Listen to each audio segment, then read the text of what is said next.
Welcome my dear students to our next class of Management Theory and Practices. Okay. അപ്പോൾ നമ്മളിന്ന് പുതിയൊരു ക്ലാസ്സിൽ വന്നിരിക്കുകയാണ്. അപ്പോൾ എന്ത് ചെയ്യാം, നമ്മൾ ക്ലാസ് ഓരോന്നും മുന്നോട്ട് പോവുകയാണ്. അപ്പോൾ നമ്മൾ ഉള്ളിലേക്ക് കയറി പോവുകയാണ്. ഐ തിങ്ക് ഇതൊരു 35-36 ക്ലാസ്സൊക്കെ ആയിരിക്കും. അതായത് that is in our half വേയിലാണ്. ഏകദേശം പകുതി പോർഷൻസ് നമ്മൾ എന്ത് ചെയ്തിട്ടുണ്ട്, കംപ്ലീറ്റ് ആയിട്ടുണ്ട്. അപ്പോൾ ഇടയ്ക്ക് സിലബസ് ഒക്കെ ഒന്ന് എടുത്ത് എന്ത് ചെയ്യുക, യു ജസ്റ്റ് ചെക്ക് ഇറ്റ്, എവിടെ വരെ ആയി നമ്മൾ എന്നുള്ളതൊക്കെ. സിലബസ് പ്രകാരം നമ്മൾ പോകുന്നില്ലേ, നിങ്ങളൊപ്പം ഞാൻ പോകുന്നുണ്ടോ എന്നുള്ളത് മാത്രമല്ല, നിങ്ങളതിൻ്റെ ഒപ്പം പഠിച്ചു പോകുന്നില്ലേ എന്നുള്ള കാര്യങ്ങളൊക്കെ എന്ത് ചെയ്യാം, പ്ലീസ് ചെക്ക് ട്ടോ. അത് പഠിക്കണം, പിന്നീട് കേൾക്കാം, പിന്നീട് കാണാം, യൂട്യൂബിലുണ്ടല്ലോ എന്നൊന്നും വിചാരിച്ചിരിക്കരുത് കേട്ടോ. എനിവേ, അപ്പോൾ നമുക്ക് അന്നത്തെ ക്ലാസ്സിലേക്ക് കയറാം. അപ്പോൾ നമ്മൾ ആസ് യൂഷ്വൽ ഞാൻ പറയുന്ന ലാസ്റ്റ് ക്ലാസ്സിൽ നമ്മൾ ഡിസ്കസ് ചെയ്ത കാര്യം ഒന്ന് റിവ്യൂ ചെയ്തിട്ട് നമുക്ക് വേഗം, അല്ലെങ്കിൽ ഒരു കണ്ടിന്യൂറ്റി ചിലപ്പോൾ നിങ്ങളുടെ നിന്ന് പോകും. അപ്പോൾ നമ്മൾ ഡിസ്കസ് ചെയ്യേണ്ടായിരുന്നത് ഡിഫറെൻറ്റ് ട്രെയിനിങ് മെത്തേഡ്സുകളെ കുറിച്ചിട്ടാണ്. And in the last class that we have discussed about 2 training methods, that is on the job training and of the job training അല്ലേ. ഓൺ ദ ജോബിൽ തന്നെ നമ്മൾ പറഞ്ഞു ദർ ഇസ് 4 മെത്തേഡ്സുകളുണ്ട് എന്ന് പറഞ്ഞു. ഓൺ ദ ജോബിൽ അതിൽ first പറഞ്ഞതായിരുന്നു coaching ഉണ്ടെന്ന് പറഞ്ഞു, under study ഉണ്ടെന്ന് പറഞ്ഞു. പിന്നെ അതിൽ പറഞ്ഞതായിരുന്നു നമ്മൾ that is job rotation and vestibule training. And I repeat, it is very important ആണ് വെസ്റ്റിബിൾ ട്രെയിനിങ് എന്നുള്ളത് കേട്ടോ. And we have started that is discussing about the of the job ട്രെയിനിങ്ങിനെ കുറിച്ച് നമ്മൾ പറഞ്ഞു. അതിലൊന്ന് നമ്മൾ കോച്ചിങ് അല്ലേ, ക്ലാസ് റൂമിൽ നമ്മൾ എക്സാമ്പിളായിട്ട് നമ്മളത് പറഞ്ഞിട്ടുണ്ടായിരുന്നു. പിന്നെ അതിനകത്ത് നമ്മൾ പഠിച്ചത് ഗ്രൂപ്പ് ഡിസ്കഷൻ. അത് ഞാൻ പ്രത്യേകം പറഞ്ഞിരുന്നു, നിങ്ങൾ BBA MBA ക്കൊക്കെ അഡ്മിഷൻ പോകുന്ന സമയത്ത് ഗ്രൂപ്പ് ഡിസ്കഷൻ എന്ന മെത്തേഡ് വളരെ വളരെ വളരെ ഇമ്പോർട്ടൻ്റ് ആണ്. പിന്നെ നമ്മൾ പറഞ്ഞിട്ടുണ്ടായിരുന്ന അതിനകത്ത് മെത്തേഡ് കോൺഫറൻസസ് എന്ന് പറയുന്നതും ഒരു മെത്തേഡ് തന്നെയാണ് ഓഫ് ദ ജോബ് ട്രെയിനിങ് കൊടുക്കേണ്ടത്. 2 more points in that ടോപ്പിക്കിനകത്ത് 2 പോയിന്റ്സും കൂടി ഉണ്ട്. അത് 2 ഓഫ് ദ ജോബ് ട്രെയിനിങ് മെത്തേഡ്സുകളും കൂടി ഉണ്ട്. അതിൽ ഫസ്റ്റ് പറയുന്നതാണ് കേസ് സ്റ്റഡി മെത്തേഡ്. എന്താണ് case study method and what is case study method നമുക്ക് നോക്കാം കേട്ടോ. അതൊക്കെ ചോദിക്കാറുള്ളതാണ്. ഇത് ശരിക്കും പറയുകയാണെങ്കിൽ എന്താണ് വാട്ട് ഈസ് കേസ് സ്റ്റഡി, അതാണ് നമ്മൾ ആദ്യം പഠിക്കുന്നത്. What is case study? Case study is A written description of A story, incident, organisation or A situation. അപ്പോൾ കൃത്യമായിട്ട് മനസ്സിലാക്കുക, കേസ് സ്റ്റഡി എന്ന് പറഞ്ഞാൽ എന്താണ്. ഒരു കേസ് സ്റ്റഡി എന്ന് പറയുന്നതാണ് റിട്ടൺ ആണ്, അത് എഴുതിയിട്ടുണ്ടായിരിക്കും. എന്തിനെ കുറിച്ചിട്ടായിരിക്കും, എന്തെങ്കിലും ഒരു സ്റ്റോറി അല്ലെങ്കിൽ എന്തെങ്കിലും ഒരു ഇൻസിഡൻറ്റ്, അതായത് ഓർഗനൈസേഷനിൽ നടന്നിട്ടുള്ള എന്തെങ്കിലും സംഭവം അല്ലെങ്കിൽ ഓർഗനൈസേഷനെ കുറിച്ച് അല്ലെങ്കിൽ ഓർഗനൈസേഷനിൽ ഉണ്ടായിട്ടുള്ള ചില സിറ്റുവേഷൻസിനെ കുറിച്ചിട്ടും എഴുതി തയ്യാറാക്കിയൊരു ഡിസ്ക്രിപ്ഷനാണ് എന്തെന്ന് പറയുന്നത്, ഒരു കേസ് സ്റ്റഡി എന്ന് പറയുന്നത്. അതായത് എന്നിട്ട് പറഞ്ഞിരിക്കുകയാണ്, similar thing may happen when the employee is working and has to face the situation. അതായത് ആ എഴുതി തയ്യാറാക്കി വെച്ച കേസ് ഉണ്ടല്ലോ, അത് എഴുതി ഇങ്ങനെ തയ്യാറാക്കി വെക്കണത് തന്നെ അതാണ്. ഇനി ഇതേപോലത്തെ ഇപ്പോൾ ഇതിലെന്താണ് എന്തെങ്കിലും ഒരു വർക്കിങ്ങിൽ ഒരു ആക്സിഡൻറ്റ് നടന്നു, അതായത് ഫാക്ടറി ഒക്കെ ആകുമ്പോൾ അങ്ങനെയുള്ള കാര്യങ്ങളൊക്കെ ഉണ്ടാകാം. അപ്പോൾ അതിനെക്കുറിച്ചിട്ട് അത് വെക്കും. അപ്പോൾ അങ്ങനെയാണെങ്കിൽ what to do in that particular situation, അത് അറിയാനാണ് നമ്മളിവിടെ ചെയ്യുന്നത്. അപ്പോൾ അത് ചിലപ്പോൾ അതേപോലത്തെ കാര്യങ്ങൾ എന്ത് ചെയ്യും, വീണ്ടും സംഭവിക്കാം അല്ലേ. ഫാക്ടറിയിൽ അങ്ങനത്തെയുള്ള അപകടകരമായിട്ടുള്ള ഫാക്ടറികളാണെന്നുണ്ടെങ്കിൽ സംഭവിക്കാം. അപ്പോൾ അന്നത് ആ അപകടം ഒഴിവാക്കാൻ എന്താണ് ചെയ്തത് എന്നുള്ള കാര്യത്തെക്കുറിച്ചൊക്കെ അവിടെ റിട്ടേൺ ചെയ്ത് കൃത്യമായിട്ട് എഴുതി തയ്യാറാക്കി വെച്ചിട്ടുണ്ടായിരിക്കും എന്നാണ് പറയുന്നത്. എന്നിട്ട് neat may relate to a particular problem or decision making. അത് മേ ബി അന്ന് അത് എടുത്തിട്ടുള്ള ഡിസിഷൻ എന്തായിരുന്നു, അന്ന് എങ്ങനെയാണ്, how that problem has been solve എന്നുള്ള കുറിച്ചൊക്കെ ഈ കേസ് സ്റ്റഡിക്ക് അകത്ത് എഴുതി തയ്യാറാക്കും. നിങ്ങൾ MBA ക്കൊക്കെ പോകുമ്പോൾ കേസ് സ്റ്റഡി പഠിക്കാനുണ്ടാവും കേട്ടോ. നിങ്ങൾക്ക് തന്നെ ചിലപ്പോൾ ഓർഗനൈസേഷൻ ബിഹേവിയർ പേപ്പറൊക്കെ വരുമ്പോൾ ചിലപ്പോൾ കേസ് സ്റ്റഡീസ് ഉണ്ടായിരിക്കും. അപ്പോൾ നിങ്ങൾക്ക് ഒന്നും കൂടി അതിനെക്കുറിച്ച് കിട്ടും. അപ്പോൾ അത് ഒരു ഫാക്ടറിയിലുണ്ടായിട്ടുള്ളൊരു സംഭവം അല്ലെങ്കിൽ ഓഫീസിൽ വർക്കിംഗ് അറ്റ്മോസ്ഫിയറിൽ ഉണ്ടായിട്ടൊരു സംഭവം, അതിനെക്കുറിച്ച് എഴുതി തയ്യാറാക്കി വെച്ചിരിക്കുന്നതാണ്. അന്ന് അത് എന്ത് തീരുമാനമാണ് എടുത്തത്, എന്ത് സൊല്യൂഷനാണ് എടുത്തത്, how the resolve that problem എന്നുള്ള കാര്യങ്ങളെല്ലാം എഴുതി തയ്യാറാക്കി വെച്ചിട്ടുണ്ടായിരിക്കും. എന്നിട്ട് ഇതെങ്ങനെയാണ് ഈ ട്രെയിനിങ് മെത്തേഡായിട്ട് യൂസ് ചെയ്യണം എന്നുള്ളതാണ്. ആസ് യൂഷ്വൽ ട്രെയിനീസ് വരുന്നു. The trainees are asked to develop alternative solution and select one. അപ്പോൾ ഈ ഒരു കേസ് സ്റ്റഡി അവർക്ക് കൊടുക്കും. അപ്പോൾ ആ കേസ് സ്റ്റഡിയിൽ അന്ന് എടുത്തിട്ടുള്ളത് എന്താണ് എന്നുള്ള, അല്ലെങ്കിൽ എന്താണ് ആ കേസ് സ്റ്റഡിയിൽ അപ്പോൾ എടുത്തിട്ടുള്ളൊരു സൊല്യൂഷൻ എന്നൊക്കെ അതിനകത്ത് ഉണ്ടായിരിക്കും. എന്നിട്ട് ട്രെയിനീസിൻ്റെ അടുത്ത് പറയണത്, നിങ്ങളാണെങ്കിൽ നിങ്ങൾ എന്തായിരിക്കും ഇതിനൊരു ഓൾട്ടർനേറ്റീവ് സൊല്യൂഷൻ പറയും. അപ്പോൾ ഇതിലേക്കുള്ള സൊല്യൂഷൻ അവിടെ കിടന്നോട്ടെ, അല്ലാതെ what you will do in that particular situation എന്ന് അവരോട് ചോദിക്കും. അപ്പോൾ അതാണ് കേസ് സ്റ്റഡി മെത്തേഡ് എന്ന് പറയുന്നത്. The trainees are asked to develop alternative solutions and select one. It help. അപ്പോൾ എന്തിനാണ് ഇത് കുറച്ച് നിങ്ങൾക്ക് തോന്നാം ഇത് നല്ല ബുദ്ധിമുട്ടാണല്ലോ നമ്മളെന്ത്, പക്ഷെ അതൊരു മസ്റ്റാണ്. എന്തിനാണ് ഈ ഒരു ടൈപ്പ് ഓഫ് ട്രെയിനിങ് കൊടുക്കുന്നത്, that is to improve their analytical skills, reasoning ability and problem solving skill. ഒരു എംപ്ലോയിയുടെ എന്തൊക്കെ കൂട്ടാനായിട്ടാണ് അനലിറ്റിക്കൽ സ്കിൽ എന്നൊരു കാര്യത്തെ വിശകലനം ചെയ്യാനുള്ള അയാളുടെ കഴിവ്, റീസണിങ് എബിലിറ്റി, അതായത് ലോജിക്കലി എങ്ങനെ തിങ്ക് ചെയ്യുക, എങ്ങനെയാണ് ആ ഒരു സിറ്റുവേഷനിൽ ലോജിക്കലി അത് എങ്ങനെ സോൾവ് ചെയ്യണം, ലോജിക്കലി എന്ന് പറഞ്ഞാൽ നമ്മൾ സെൻസിബിളായിട്ട് എങ്ങനെ അത് ആലോചിക്കണം, എങ്ങനെയാണൊരു പ്രോബ്ലം മുന്നിൽ വന്നിട്ടുണ്ടെങ്കിൽ എങ്ങനെയാണ് അത് സോൾവ് ചെയ്യേണ്ടത്, നമ്മൾ പകച്ചിരിക്കുകയല്ല, അല്ലെങ്കിൽ എന്താണ് നിങ്ങൾ ചെയ്യേണ്ടത്, അങ്ങനെയുള്ള സ്കില്ല് കൂട്ടാൻ വേണ്ടിയിട്ടാണ് ഈ ഒരു ടൈപ്പ് ഓഫ് ട്രെയിനിങ് മെത്തേഡ് എംപ്ലോയീസിനെ കൊടുക്കുന്നത്. അതായത് when employees encounter such problems or situations in real life situations, അതായത് ചിലപ്പോൾ ഫാക്ടറിയിൽ അങ്ങനെയൊന്നും ഉണ്ടായിട്ടുണ്ടാവില്ല, ചിലപ്പോൾ അതൊരു ഇങ്ങനെ എഴുതി ഉണ്ടാക്കുന്നതാവാം. അപ്പം അങ്ങനെ ഉണ്ടായിട്ടുണ്ടെങ്കിൽ എന്താണ് താങ്കൾ ചെയ്യാൻ പോകുന്നത് അതറിയാൻ വേണ്ടിയിട്ടാണ്. ചിലപ്പോൾ നമുക്ക് പലതരത്തിൽ റിയാക്ട് ചെയ്യാമല്ലേ, നമുക്ക് എന്തെങ്കിലും ഒരു അപകടം നടന്നാൽ സ്റ്റണ്ണായിട്ട് ഇങ്ങനെ നിൽക്കാം, അയ്യൻ്റെ അമ്മയെ നിലവിളിച്ചിട്ട് നമ്മൾ ഓടിപ്പോകും അല്ലേ, അപ്പോൾ അങ്ങനെ സംഭവിക്കാം, അതൊക്കെ ഉണ്ടാവാം. അപ്പം അത് അങ്ങനെ പല പല ആളുകൾ റിയാക്ട് ചെയ്യും. ചിലർ എന്ത് ചെയ്യും, ഒന്നും അറിയാത്ത മട്ടിൽ നിന്ന് പോകാം, ചിലർ ഹെൽപ്പ് ചെയ്യാനായിട്ട് മുന്നോട്ട് വരും. പക്ഷെ അപ്പോൾ ഹെൽപ്പ് ചെയ്യാൻ വരുമ്പോൾ അവനവൻ്റെ അപകട സാധ്യത ചിലപ്പോൾ ഓർക്കില്ല. അപ്പോൾ പല തരത്തിലുള്ള ആളുകൾ ബിഹേവ് ചെയ്യാൻ, കാരണം ഹ്യൂമൺ എന്നുള്ള സംഭവം അവിടെ ഉണ്ട്. അപ്പോൾ അങ്ങനെ റിയൽ ലൈഫ് സിറ്റുവേഷനിൽ വന്നിട്ടുണ്ടെങ്കിൽ ഏറ്റവും മോസ്റ്റ് പ്രോബബിൾ മാനറിൽ ഹൗ വിൽ യു ആക്ട് എന്നുള്ളതാണ് അതാണ് ഈ ട്രെയിനിങ് മെത്തേഡ് യൂസ് ചെയ്യണത്. And how they face this situation and take proper appropriate decisions or action. ആ സമയത്ത് എങ്ങനെയാണ് നിങ്ങളൊരു സെൻസിബിൾ ആയിട്ടുള്ള അല്ലെങ്കിൽ അപ്രോപ്രിയേറ്റ് ആയിട്ടുള്ള തീരുമാനം അല്ലെങ്കിൽ ഒരു ആക്ഷൻ എടുക്കുക, ഇതറിയാൻ വേണ്ടിയിട്ടാണ് ഈ ഒരു ടൈപ്പ് ഓഫ് ട്രെയിനിങ് കൊടുക്കുന്നത്. അപ്പോൾ ഇതൊരു ചെറിയൊരു കുട്ടിക്കളി പോലെയല്ല. കേസ് സ്റ്റഡി മെത്തേഡ് എന്ന് പറഞ്ഞിട്ടുണ്ടെങ്കിൽ അത്രമാത്രം പ്രത്യേകിച്ച് അവരുടെ അനലിറ്റിക്കൽ സ്കിൽസൊക്കെ അറിയാനായിട്ട്, പ്രോബ്ലം സോൾവിങ് സ്കിൽസൊക്കെ അറിയാൻ വേണ്ടി യൂസ് ചെയ്യുന്ന ഒരു ഓഫ് ദ ജോബ് ട്രെയിനിങ് മെത്തേഡാണ് case study method. Clear? Next ആണ് റോൾ പ്ലേയിങ് മെത്തേഡ്. റോൾ എന്ന് പറഞ്ഞാൽ ROLE എന്ന് തന്നെ ആലോചിക്കുക. റോൾ നമുക്ക് സിനിമയിലും റോൾ കിട്ടുക, ആ ഒരു സെയിം കോൺസെപ്റ്റിലേക്ക് വന്നു. സിനിമയിലും റോൾ കിട്ടുക എന്ന് പറഞ്ഞാൽ എന്താണ്, അല്ലെ, സിനിമാ നടന്മാരും നടികളൊക്കെ എന്താ ചെയ്യുന്നത്, അവർ ആ ഒരു കഥാപാത്രമായി മാറിക്കൊണ്ട് അവർ അഭിനയിക്കുന്നു. റിയൽ ലൈഫിൽ അവർ അങ്ങനെയൊന്നുമല്ല അല്ലേ. അപ്പം അതേപോലെ തന്നെയുള്ളൂ ഒരു എന്ത് ചെയ്യും, ഒരു പൊസിഷൻ അവരോട് പറയും, ദാറ്റ് ഈസ് യു തിങ്ക്, അല്ലെങ്കിൽ you just imagine you are A manager. നമ്മൾ ചിലപ്പോൾ വന്നിട്ടേ ഉണ്ടാവുള്ളൂ, നമുക്ക് മാനേജർ എന്നുള്ളതൊന്നും നമ്മൾ ആലോചിച്ചിട്ടുണ്ടാവില്ല. എന്നിട്ട് പറയും ആ ഒരു മാനേജർ എങ്ങനെയൊക്കെ കാര്യങ്ങൾ ചെയ്യാം എന്ന രീതിയിൽ you have to act accordingly എന്ന് പറയും. അങ്ങനെ ചെയ്യുന്നതിനെയാണ് നമ്മൾ റോൾ പ്ലേയിങ് മെത്തേഡ് എന്ന് പറയുന്നത്. നോക്കാം എന്താണെന്നുള്ളത്. അപ്പോൾ ഞാൻ അതിൻ്റെ കോൺസെപ്റ്റ് പറഞ്ഞു തന്നു കേട്ടോ. Here in this method the participants are assigned roles. കണ്ടോ, അവർക്ക് ഓരോ റോളുകൾ ചെയ്യാനായിട്ട് ഇങ്ങനെ കൊടുക്കും. അണ്ടർ ഹൈപ്പോത്തിറ്റിക്കൽ സിറ്റുവേഷൻസ് എന്ന് പറഞ്ഞിട്ടുണ്ടെങ്കിൽ റിയലി അങ്ങനെ ഒരു സംഭവം നടന്നിട്ടില്ല, അങ്ങനെ സംഭവം നോട്ട് യെറ്റ് ഹാപ്പൺ, അങ്ങനെ ഒന്നും നടക്കാത്തൊരു സംഭവത്തെക്കുറിച്ച് ജസ്റ്റ് ഒരു സിറ്റുവേഷൻ ഇമാജിൻ ചെയ്യാൻ പറയും നിങ്ങളോട്. ഇമാജിൻ ചെയ്തിട്ട് അയാൾക്ക് നിങ്ങൾ അവിടെ ഉണ്ടെന്ന് സങ്കല്പിച്ചുകൊണ്ട് ചെയ്തോന്നൊക്കെ പറയില്ലേ. ഇപ്പോൾ സിനിമയിൽ റോള് അന്വേഷിച്ച് പോണവരോടൊക്കെ അവരോട് ആക്ട് ചെയ്യാൻ പറയുമ്പോൾ നിങ്ങളുടെ മുന്നിൽ ഒരാളുണ്ടെന്ന് വിചാരിക്കുക, അതനുസരിച്ച് നിങ്ങൾ ചെയ്യാം എന്നല്ലേ പറയാം. അപ്പോൾ അതേപോലെ തന്നെയാണ് ഇവിടെ ചെയ്യുന്നത്. They are asked, that is the employees are asked to demonstrate their roles expressing.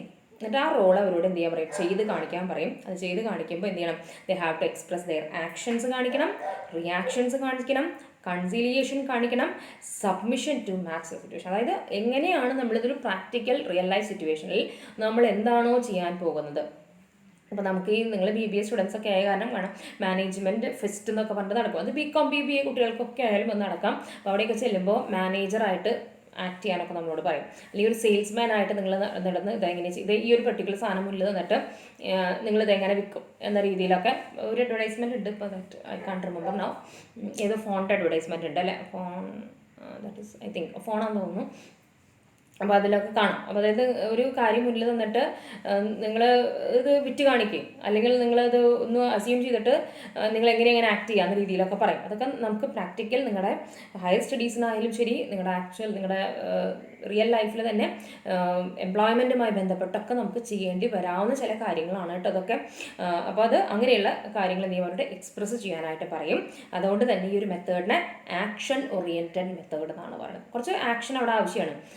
സിനിമയിലൊക്കെ ആക്ഷൻ പറയണത് തന്നെ ആലോചിക്കുക അല്ലേ, ഇതടിച്ചിട്ട് ആക്ഷൻ എന്ന് പറയുമ്പോഴാണ് അവർ അഭിനയിച്ചു തുടങ്ങുന്നത്. അപ്പോൾ അതേപോലെ തന്നെ ഇതൊരു ആക്ഷൻ ഓറിയൻറ്റഡ് മെത്തേഡാണ്.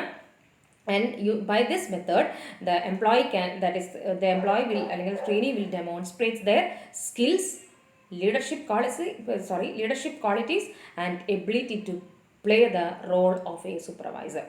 ഇങ്ങനെ അവർ ആക്ട് ചെയ്തുകൊണ്ട് അവരുടെ കഴിവുകൾ, ഒരു ലീഡർ ആവാനുള്ള അവർക്കുള്ള ക്വാളിറ്റീസ്, അതേപോലെ തന്നെ എന്താണ് ഒരു പ്രത്യേക ഒരു പെർട്ടിക്കുലർ സിറ്റുവേഷൻ വന്നാൽ ഹൗ ദേ വിൽ ഫേസ് എന്നുള്ളതൊക്കെ എന്ത് ചെയ്യാം അവരോട് അഭിനയിപ്പിച്ച് ഫലിപ്പിച്ച് കാണിക്കാനായിട്ട് പറയാം. നമുക്കൊരു എക്സാമ്പിൾ തന്നിട്ടുണ്ട്, അതുകൂടി പറയുമ്പോൾ നിങ്ങൾക്ക് ഒന്നുകൂടി അത് ഈസി ആയിരിക്കും. For example, participants may be asked to play the role of supervisors, managers, trade union leaders etcetera. ഇവരൊക്കെ ഇമ്പോർട്ടൻ്റ് ആണ് അല്ലേ, ഒരു ഓർഗനൈസേഷൻ സംബന്ധിച്ച്.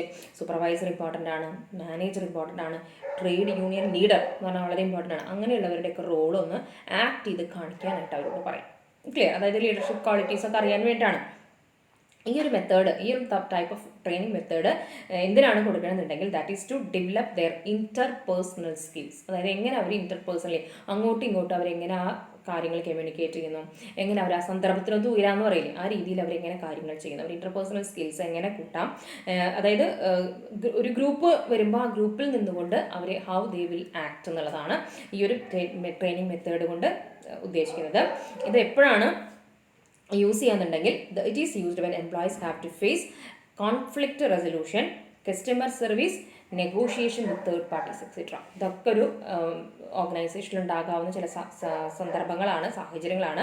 അതായത് ഒരു പെട്ടെന്നൊരു കോൺഫ്ലിക്റ്റ്, ഒരു ഡിസ്പ്യൂട്ട്, അതായത് അവർ തമ്മിൽ എന്തെങ്കിലും ഒരു അഭിപ്രായ വ്യത്യാസങ്ങൾ വന്നു. അപ്പോൾ ആ സമയത്ത് നമ്മളെങ്ങനെയാണ് നമ്മൾ ആക്ട് ചെയ്യണത്, അതൊക്കെയാവും ചിലപ്പോൾ ചില സിറ്റുവേഷൻ. അവിടെ ഒരു എംപ്ലോയീസിൻ്റെ അടി നടന്നു. As a union leader how you will solve your problem എന്നായിരിക്കും, how you will solve that problem എന്നായിരിക്കും ചിലപ്പോൾ ചോദിക്കുന്നുണ്ടാവാം. അപ്പോൾ അതുപോലെ തന്നെ ഒരു കസ്റ്റമർ സർവീസ്, ഒരു കസ്റ്റമർ വരുമ്പോൾ നിങ്ങൾ എങ്ങനെ പെരുമാറുന്നു ഒന്ന് അഭിനയിച്ച് കാണിച്ചു തരും എന്നൊക്കെയായിരിക്കും നമ്മൾ പറയേണ്ടാവുക. പിന്നെ ഒരു നെഗോഷിയേഷൻ വിത്ത് തേർഡ് പാർട്ടി, ഒരു തേർഡ് പാർട്ടിയുമായിട്ട് നമുക്കൊരു എഗ്രിമെൻറ്റിലെത്തണം. അങ്ങനെയാണെങ്കിൽ നിങ്ങൾ എങ്ങനെ ആ ടേംസ് ആൻഡ് കണ്ടീഷൻസ് പറഞ്ഞ് മനസ്സിലാക്കിക്കൊണ്ട് എങ്ങനെ നമ്മുടെ ഭാഗത്തേക്ക് അയാളെയാക്കും. അപ്പോൾ ആ രീതിയിലൊക്കെ അവരോട് അഭിനയിച്ച് കാണിക്കാൻ പറയുന്ന ഒരു മെത്തേഡാണ് റോൾ പ്ലേയിങ് മെത്തേഡ് കേട്ടോ. ഇതാണ് that is by this we come to the end of the training മെത്തേഡ്സിൻ്റെ ലാസ്റ്റിലേക്ക് നമ്മളെത്തി. അപ്പോൾ നമുക്ക് പ്രതീക്ഷിക്കാവുന്ന ഒരു 5 മാർക്കിനോ അല്ലെങ്കിൽ 2 മാർക്കിനോ ഇതിലേതെങ്കിലുമൊക്കെ എടുത്ത് ചോദിക്കാം, വെജിറ്റബിളും ഒക്കെ എടുത്ത് ചോദിക്കാം. 5 മാർക്സിന് ചിലപ്പോൾ ഓൺ ദ ജോബ് മാത്രം അല്ലെങ്കിൽ ഓഫ് ദ ജോബ് മാത്രം ചോദിക്കാം, അല്ലെങ്കിൽ 10 മാർക്സിൻ്റെ എസ്സേ ആയിട്ട് what are the different training methods എന്നുള്ളത് ചോദിക്കാം. അപ്പോൾ കറക്റ്റായിട്ട് ഫ്ലോ ചാർട്ടൊക്കെ വരച്ച് 1 by 1 ആയിട്ട് എന്ത് ചെയ്യണം, that you have to describe it. അല്ലേ? അപ്പോൾ അത്രയാണ് നമ്മുടെ ട്രെയിനിങ് മെത്തേഡ്സ് എന്ന് പറയുന്നത്. ക്ലിയർ ആയിട്ടുണ്ടാവുമെന്ന് വിചാരിക്കുന്നു. Okay, shall we move to the next topic. അപ്പോൾ ട്രെയിനിങ്ങുമായി ബന്ധപ്പെട്ട് നമുക്ക് ഒരു ടോപ്പിക് കൂടി നമുക്ക് ഡിസ്കസ് ചെയ്യാനുണ്ട്. That is types of training. എന്തൊക്കെ വിധത്തിലുള്ള അത് മെത്തേഡുകളായിരുന്നു, നമ്മൾ ഇന്ന മെത്തേഡിൽ ട്രെയിനിങ് നമുക്ക് അവർക്ക് കൊടുക്കാം. എത്രയൊക്കെ തരത്തിലുള്ള ട്രെയിനിങ്ങുകളുണ്ട് എന്നുള്ളത്. That is types of training. അപ്പോൾ നമുക്ക് ഓൾമോസ്റ്റ് ഒരു 4 ടൈപ്സ് ഓഫ് ട്രെയിനിങ്ങുകളാണ് നമുക്ക് പഠിക്കാൻ എന്നുള്ളത്. ടെക്സ്റ്റിൽ അത് നമ്പർ കറക്റ്റ് ചെയ്യാം. 4 ടൈപ്സ് ഓഫ് ട്രെയിനിങ്ങുകളാണ് പറയുന്നത്. അതിൽ ഫസ്റ്റ് എന്ന് പറഞ്ഞിട്ടുണ്ടെങ്കിൽ ഞാനത് എടുക്കില്ല അപ്പോൾ, കാരണം ഞാൻ എടുത്തിട്ടുള്ളതാണ്. That is induction or orientation training. First type of training, type എന്ന് പറഞ്ഞാൽ എന്താണ്, ഓരോ തരത്തിലുള്ള ട്രെയിനിങ് കൊടുക്കാം. അപ്പോൾ ആ ഓരോ തരത്തിൽ ട്രെയിനിങ് കൊടുക്കണമെങ്കിൽ നമുക്ക് ഈ പഠിച്ചിട്ടുള്ള ഏതെങ്കിലും മെത്തേഡുകൾ നമ്മൾ എന്ത് ചെയ്യാം, അഡോപ്റ്റ് ചെയ്യാം എന്നുള്ളതാണ് കേട്ടോ. അതിൽ ഫസ്റ്റ് ടൈപ്പ് പറയുന്നത് induction or orientation training. That is you can go to page number 131 പോയിട്ടുണ്ടെങ്കിൽ ഞാൻ എന്താണ് ദാറ്റ് ഈസ് നമ്മൾ ഇതിൽ സെലക്ഷൻ പ്രോസസ്സിൽ പഠിച്ചിരുന്ന ലാസ്റ്റ് ഒരു സംഭവമായിരുന്നു പ്ലേസ്മെൻറ്റ് ആൻഡ് ഇൻഡക്ഷൻ എന്ന് പറഞ്ഞിട്ട്. അപ്പോൾ അവിടെ ഞാൻ ഇൻഡക്ഷൻ എന്താണെന്ന് കൃത്യമായിട്ട് തന്നെ പറഞ്ഞു തന്നിട്ടുണ്ട്. ഓക്കെ, അപ്പോൾ ഞാനതിവിടെ വീണ്ടും എന്ത് ചെയ്യുന്നില്ല, ഡിസ്ക്രൈബ് ചെയ്യുന്നില്ല. അത് അവിടെ നിന്ന് എന്താണെന്ന് പഠിച്ചു വെച്ചാലും മതി. ഇവിടെ കുറച്ച് അഡീഷണൽ ആയിട്ട് കുറച്ച് കാര്യങ്ങൾ പറഞ്ഞു തന്നിട്ടുണ്ട്. അത് നമുക്ക് എന്ത് ചെയ്യാം, ജസ്റ്റ് ഒന്ന് മെൻഷൻ ചെയ്ത് പോകാം. അപ്പോൾ അത് ഈ ഇൻഡക്ഷൻ അത് നമ്മൾ പറഞ്ഞു ഓർമ്മയുണ്ടോ നിങ്ങൾക്ക്, ഫെമിലറൈസ് ചെയ്യുക എന്നുള്ളതാണ്. അപ്പോൾ അതൊന്ന് വായിച്ചിട്ട് എന്ത് ചെയ്യുക, ഇവിടെ സ്റ്റോപ്പ് ചെയ്തിട്ട് ആ പേജ് എടുത്ത് അത് വായിച്ചിട്ട് എന്ത് ചെയ്യുക, ഇതിലേക്ക് വരും. അപ്പോൾ 2 മിനിറ്റ് അവിടെ പൊക്കോട്ടെ കേട്ടോ, 4 ക്ലാസ് കേട്ടിട്ട് മുഴുവനാക്കാനായിട്ട് സാധിക്കും. അപ്പോൾ ഇതിലെങ്ങനെയാണെന്ന് വെച്ചിട്ടുണ്ടെങ്കിൽ ദാറ്റ് ഈസ് ഇൻഡക്ഷൻ അഥവാ ഓറിയൻറ്റേഷൻ ട്രെയിനിങ് സ്മോൾ ഫേംസ് ആണെങ്കിൽ, അല്ലേ? അപ്പോൾ ഫേംസ് എപ്പോഴും അറിയാം നമുക്ക്, സ്മോൾ ഉണ്ടാവും, മീഡിയം ഉണ്ടായിരിക്കും, ലാർജ് സ്കെയിൽ ഓർഗനൈസേഷൻസ് ഉണ്ടായിരിക്കും. അപ്പോൾ അതിൽ സ്മോൾ ഫേംസ് അല്ലെങ്കിൽ സ്മോൾ ഓർഗനൈസേഷൻസിലാണെന്നുണ്ടെങ്കിൽ ഈ ഇൻഡക്ഷനും ട്രെയിനിങ്ങും ഒന്നും വളരെ ഫോർമൽ ആയിരിക്കില്ല, ഇൻഫോർമൽ ആയിട്ടൊന്ന് ജസ്റ്റ് പരിചയപ്പെടും. അത് അത്രേ ഉള്ളൂ, ചെറിയൊരു ഫേം അല്ലേ, വളരെ അപ്പോൾ അത് ഓർത്ത് വെക്കേണ്ട പോയിന്റാണ്. സ്മോൾ ഫേംസിലാണെങ്കിൽ വളരെ ഇൻഫോർമൽ ആയിരിക്കും ഈ പറയുന്ന ഇൻഡക്ഷൻ അഥവാ ഓറിയൻറ്റേഷൻ എന്ന് പറയുന്നത്. പക്ഷേ ബിഗ് ഓർഗനൈസേഷൻസിലാണെങ്കിൽ മനസ്സിലാക്കി വയ്ക്കുക, ലാർജ് ഓർഗനൈസേഷൻസിലാണെങ്കിൽ ഈ പറയുന്ന ഇൻഡക്ഷൻ അഥവാ ഓറിയൻറ്റേഷൻ ട്രെയിനിങ് എന്താണ് 2 to 4 വീക്സ് വരെ ഉണ്ടാകും. 2 ആഴ്ച മുതൽ 4 ആഴ്ച വരെ നീളുന്ന ഈ രീതിയിലുള്ള ഇൻഡക്ഷൻ ഫെമിലറൈസിങ് ദ ഓർഗനൈസേഷൻ എന്നുള്ള പ്രൊസീജിയർ ഉണ്ടാകും. കാരണം അത്രയും വലിയ ഓർഗനൈസേഷനാണ്, അവിടെ പരിചിതമാവുക, അവിടെ ഫെമിലറൈസ് ചെയ്യാന്ന് പറഞ്ഞാൽ അത്ര എളുപ്പമല്ല കേട്ടോ. അപ്പോൾ അതുകൊണ്ട് അതൊരു 2 വീക്ക് തൊട്ട് 4 വീക്സ് 1 മന്തോളം എടുക്കാവുന്നൊരു പരിപാടിയാണ്. എന്നിട്ട് അതിൽ നമുക്ക് ഇവിടെ ഇതിൽ പഠിക്കുകയാണെങ്കിൽ നിങ്ങൾക്ക് 1 2 3 എന്നിട്ട് തന്ന് ഇങ്ങനെ പറഞ്ഞിട്ടുണ്ട്. എന്നിട്ട് ഈ ഒരു ട്രെയിനിങ്ങിൽ നമുക്ക് എന്തിനെ കുറിച്ചൊക്കെ പറഞ്ഞിരുന്നു, ജസ്റ്റ് യു റീഡ് ഇട്ടാ കമ്പനിയുടെ ബാക്ക്ഗ്രൗണ്ട്, കമ്പനിയുടെ പ്രൊഡക്ഷൻ, ഓർഗനൈസേഷൻ സ്ട്രക്ചർ, അതൊക്കെ നമ്മൾ അവിടെ പറഞ്ഞ കാര്യങ്ങൾ തന്നെ ഇവിടെ 1 തൊട്ട് ഒരു 10 പോയിന്റ്സുകളിട്ട് 1 by 1 ആയിട്ട് പറഞ്ഞത്. അപ്പോൾ ഇത് പഠിക്കാൻ എളുപ്പമുള്ളവർക്ക് you can study from here, ഇവിടുന്ന് പഠിക്കാം, അല്ലെങ്കിൽ അത് പഠിച്ചവർക്ക് അത് പഠിച്ചാൽ മതി. ഇപ്പം അത് ഒരു ടൈപ്പാണ് induction or orientation training. Okay, the second type is refresher training or retraining. അപ്പോൾ നമുക്ക് റിഫ്രഷർ അവിടെ നിൽക്കട്ടെ, റീട്രെയിനിങ് എന്താണ് റീട്രെയിനിങ് എന്ന് പറയണമെങ്കിൽ, അതായത് ട്രെയിനിങ് ഒക്കെ കിട്ടി ഓൾറെഡി എംപ്ലോയ്മെൻറ്റിൽ തന്നെയാണ്, അവർ എംപ്ലോയി തന്നെയാണ്, അവർക്ക് റീട്രെയിനിങ് ചെയ്യാം, വീണ്ടും ട്രെയിനിങ് കൊടുക്കേണ്ടി വരും. അതിന് തന്നെയാണ് നമ്മൾ റിഫ്രഷ്മെൻറ്റ് എന്ന്. നമ്മൾ എന്തെങ്കിലുമൊക്കെ പരിപാടി നടക്കുമ്പോൾ റിഫ്രഷ്മെൻറ്റ് ഇല്ലേന്ന് ചോദിക്കും. കാരണം നമുക്ക് കുറച്ച് സത്യം പറഞ്ഞാൽ ആ പരിപാടിയുടെ ഇടയിൽ റിഫ്രഷ്മെൻറ്റ് ചോദിച്ചിട്ടുണ്ടെങ്കിൽ നമുക്ക് കിട്ടുന്ന സ്നാക്സ്, ടീ, കോഫി അങ്ങനെയുള്ള കാര്യങ്ങളൊക്കെയാണ്. അതെന്താ വെച്ചാൽ നമുക്കൊന്ന് ഫ്രഷപ്പ് ആവാം. നമ്മളൊരു പരിപാടി ചെയ്തുകൊണ്ടിരിക്കുകയാണ്, നമ്മൾ ടയേർഡാവും, അപ്പോൾ നമുക്ക് അവിടെ നമ്മളൊന്ന് റീഫ്രഷ് ആക്കാൻ വേണ്ടിയിട്ട് ചെയ്യും. അപ്പോൾ അതേപോലെ എംപ്ലോയീസിൻ്റെ ഇടയിൽ കൊടുക്കുന്ന ഈ ട്രെയിനിങ്ങിനെ വിളിക്കുന്ന ഒരു പേരാണ് റിഫ്രഷർ അഥവാ റീട്രെയിനിങ്. അതായത് ഓൾറെഡി എക്സിസ്റ്റിംഗ് എംപ്ലോയീസിന് പുതിയ ടെക്നോളജീസ് വരുമ്പോൾ അവർക്ക് അതിനെക്കുറിച്ച് എന്ത് ചെയ്യണം, അവർക്ക് അറിവ് കിട്ടണം അല്ലേ. അപ്പോൾ അങ്ങനെയുള്ളവർക്ക് വേണ്ടി കൊടുക്കുന്ന ട്രെയിനിങ്ങിനെയാണ് നമ്മൾ റീട്രെയിനിങ് അഥവാ അവരെ ഒന്ന് റിഫ്രഷ് ചെയ്യും. ചിലപ്പോൾ നമ്മൾ പഠിച്ച കാര്യങ്ങളൊക്കെ ചിലപ്പോൾ ചെയ്ത് നമ്മൾ ബേസിക് ആയിട്ട് ചില കാര്യങ്ങളൊക്കെ എന്ത് ചെയ്തിട്ടുണ്ടാവും, മറന്നു പോയിട്ടുണ്ടാവും. കാരണം നമ്മളതിൻ്റെ അഡ്വാൻസ്ഡിലേക്ക് പോയി. ഇപ്പോൾ ആദ്യമൊക്കെ നമ്മൾ കമ്പ്യൂട്ടറൊക്കെ പഠിക്കുന്ന സമയത്ത് ആദ്യം നമുക്ക് വേർഡും എക്സൽ ഡെസ്ക്ടോപ്പിൽ ചില കാര്യങ്ങളൊക്കെയാണ്. അപ്പോൾ ഞങ്ങളൊക്കെ ആണെങ്കിൽ പഠിക്കുന്ന സമയത്ത് അങ്ങനെയാണ്, ഡെസ്ക്ടോപ്പിൽ തന്നെ ചെയ്യാവുന്ന ചില കാര്യങ്ങൾ, ആദ്യം എങ്ങനെ അതിൻ്റെ സ്ക്രീൻ മാറ്റാം എന്നുള്ളതൊക്കെയാണ് പറഞ്ഞുതരിക. പക്ഷെ പിന്നെ ചിലപ്പോൾ നമ്മളതൊക്കെ മറന്നു പോകും. കാരണം നമ്മളതൊന്നും എന്നും ഡെയിലി വൈസിലൊന്നും നമ്മൾ ചെയ്യുന്നില്ല. നമ്മൾ എന്തെങ്കിലും വേറെ ഏതെങ്കിലുമൊക്കെ സോഫ്റ്റ്വെയർ എടുത്തിട്ട് കുറച്ചും കൂടി, കാരണം ഭയങ്കര നമ്മൾ കമ്പ്യൂട്ടർ സയൻസ് കുട്ടികളൊന്നും അല്ല, അല്ലെങ്കിൽ അത് പഠിച്ചവരല്ല, എങ്കിൽ പോലും നമ്മളൊന്നുകൂടി അഡ്വാൻസ്ഡ് ആയി എക്സൽ എടുക്കുന്നു, പവർ പോയിന്റ് എടുക്കുന്നു. അപ്പോൾ നമ്മൾ ബേസിക് ആയിട്ടുള്ളത് മറന്നു പോകും. അത് സ്വാഭാവികം തന്നെയാണ്. ഇപ്പോൾ എനിക്കൊന്നും ഇപ്പോൾ ചിലപ്പോൾ ഡെസ്ക്ടോപ്പിലെ സ്ക്രീൻ എങ്ങനെയാണ് മാറ്റേണ്ടതെന്നൊക്കെ ചോദിച്ചാൽ ചിലപ്പോൾ കുറച്ച് നേരം ചിന്തിക്കേണ്ടി വരും. കാരണം അതൊന്നും ഡെയിലി അന്ന് പഠിക്കുന്ന കാലത്തൊക്കെ നമ്മൾ എന്ത് ചെയ്തിട്ടുണ്ടാവും, വളരെ വളരെ എൻതൂസിയാസ്റ്റിക് ആയിട്ട് ചെയ്തിട്ടുണ്ടാവും. അപ്പോൾ അതൊക്കെ ചോദിക്കണമെങ്കിൽ ഇപ്പോൾ വീട്ടിൽ നമ്മുടെ ചെറിയ കുട്ടികൾ ആരെങ്കിലും ഉണ്ടെങ്കിൽ കമ്പ്യൂട്ടർ പഠിക്കുന്ന ഒരു 4ാം ക്ലാസ് 5ാം ക്ലാസ്സുകാരോടൊക്കെ ചോദിച്ചിട്ടുണ്ടെങ്കിൽ അവരത് എളുപ്പം നമുക്ക് പറഞ്ഞു തരും. അവർ ചെയ്യുമ്പോഴാണ് ഇങ്ങനൊരു കാര്യം ഉണ്ടായിരുന്നു അല്ലേ നമ്മൾ ആലോചിക്കുക. അപ്പോൾ ചിലപ്പോൾ അപ്പോൾ നമുക്ക് റിഫ്രഷ്മെൻ്റ് ആണ് കേട്ടോ. അപ്പോൾ അങ്ങനെ പറയുന്നതാണ് റിഫ്രഷ്മെൻ്റ് എന്നുള്ളത്. ബേസിക് ആയിട്ട് ചില കാര്യങ്ങൾ നമ്മൾ അതെന്ന് വെച്ചിട്ട് അക്കൗണ്ടൻസിയുടെ ബേസിക് മറന്നു പോകാൻ പാടില്ല കേട്ടോ. അത് വേറെ കാര്യം. അത് നമ്മൾ പഠിക്കുന്നത് എപ്പോഴാണ്, നിങ്ങൾ വലുതായി +1 +2ലേക്ക് എത്തുമ്പോഴാണ് നമ്മൾ ബേസിക്സ് പഠിക്കേണ്ടത്. അത് നമ്മൾ ഈ ചെറുപ്പത്തിൽ പഠിക്കുന്ന കാര്യങ്ങളല്ല. ഇപ്പോൾ ജേർണലൈസ് ചെയ്യാനും ലെഡ്ജറിലേക്ക് പോസ്റ്റ് ചെയ്യാനും ട്രയൽ ബാലൻസ് ഉണ്ടാക്കാനും ബാലൻസ് ഷീറ്റ് ഉണ്ടാക്കാനും അറിഞ്ഞിരിക്കണം. റൂൾസ് ഓഫ് അക്കൗണ്ടിങ്ങും അറിഞ്ഞിരിക്കണം. ക്ലിയർ? അത് വേറെ കാര്യം കേട്ടോ. അപ്പോൾ എനിവേ, അപ്പോൾ അതാണ്. അപ്പോൾ അങ്ങനെയുള്ള എംപ്ലോയീസിന് കൊടുക്കുന്ന കമ്പാക്ട് അവർ ഇതിലേക്ക് വരാം. അപ്പം അത് അങ്ങനെ കൊടുക്കുന്ന ട്രെയിനിങ്ങിനെയാണ് റിഫ്രഷർ അഥവാ റീട്രെയിനിങ് എന്ന് പറയുന്നത്. And the basic purpose of refresher training is to accustom the existing work force with the latest method of performing their jobs and improve their efficiency further. ഞാൻ മലയാളം പറഞ്ഞു തരേണ്ട കാര്യമില്ലല്ലോ, നിങ്ങൾക്കത് മനസ്സിലായിട്ടുണ്ടാവും വായിച്ചപ്പോൾ തന്നെ. അതായത് അവരിപ്പോൾ ജോലി ചെയ്യുന്നതുമായിട്ട് ബന്ധപ്പെട്ടുള്ള ലേറ്റസ്റ്റ് മെത്തേഡുകൾ ഓൾറെഡി ഉള്ള എക്സിസ്റ്റിംഗ് എംപ്ലോയീസിനെ പരിചയപ്പെടുത്തി കൊടുക്കുന്ന ഒരു ട്രെയിനിങ് മെത്തേഡാണ് അല്ലെങ്കിൽ ഒരു ടൈപ്പ് ഓഫ് ട്രെയിനിങ് ആണ് റിഫ്രഷർ ട്രെയിനിങ് എന്ന് പറയുന്നത്. അപ്പോൾ അതങ്ങനെ കൊടുക്കുമ്പോൾ അവർക്ക് എന്ത് ചെയ്യും, ഒന്നുകൂടി എഫിഷ്യൻ്റ് ആവും. മറന്നുപോയ കാര്യങ്ങൾ പെട്ടെന്ന് ഓർത്തെടുക്കാം. ചില റൂൾസും ചില പ്രൊസീജിയേഴ്സും പോളിസീസൊക്കെ മറന്നു പോയിട്ടുണ്ടാവും. അപ്പോൾ അത് വീണ്ടും ഓർത്തെടുത്ത് ചെയ്യാനായിട്ട് സാധിക്കും. ആൻഡ് ഡെയിൽ യോട്സ് അദ്ദേഹം ഇതിനൊന്ന് ഡിഫൈൻ ചെയ്തിട്ടുണ്ട്. Retraining programs are designed to avoid personal obsolescence. കണ്ടോ, നമ്മൾ സ്വയം ഒന്ന് കാലപ്പഴക്കമായിട്ട് നമ്മൾ സ്വയം ഒന്ന് പഴമയായി മാറിയിട്ടുണ്ടാവും. ചില കാര്യങ്ങളൊക്കെ മറന്ന് പോയിട്ടുണ്ടാവും. അപ്പോൾ അതൊന്ന് എന്ത് ചെയ്യാം, അതൊന്ന് അവോയ്ഡ് ചെയ്യാൻ, അത് ഇല്ലാതാക്കാൻ വേണ്ടി ഡിസൈൻ ചെയ്തിട്ടുള്ള ഒരു പ്രോഗ്രാമാണ് റീട്രെയിനിങ് എന്ന് പറയുന്നത്. അപ്പോൾ എന്താണ് റീട്രെയിനിങ് എന്ന് പറയുന്നത്? These are the programs that is to quote Dale Yoder's എന്നാണ് പറഞ്ഞിട്ടുള്ളത്. That is according to Dale Yoder's എന്നാണ് പറയുന്നത്. Retraining is a programme.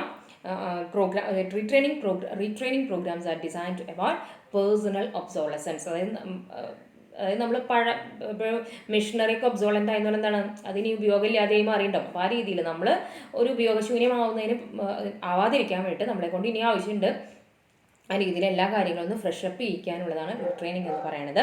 ഇനി എന്തുകൊണ്ടാണ് ഇത് മസ്റ്റ് ആണെന്ന് പറയുന്നത്? അപ്പോൾ അതിന് കുറച്ച് കാരണങ്ങൾ പറയുന്നുണ്ട്. Refresher training is must on account of the following reasons എന്നാണ് പറയുന്നത്. റിഫ്രഷർ ട്രെയിനിങ് നിർബന്ധമായിട്ടും വേണം എന്ന് പറയാനായിട്ടുള്ള ചില കാര്യങ്ങളാണ് പറയുന്നത്.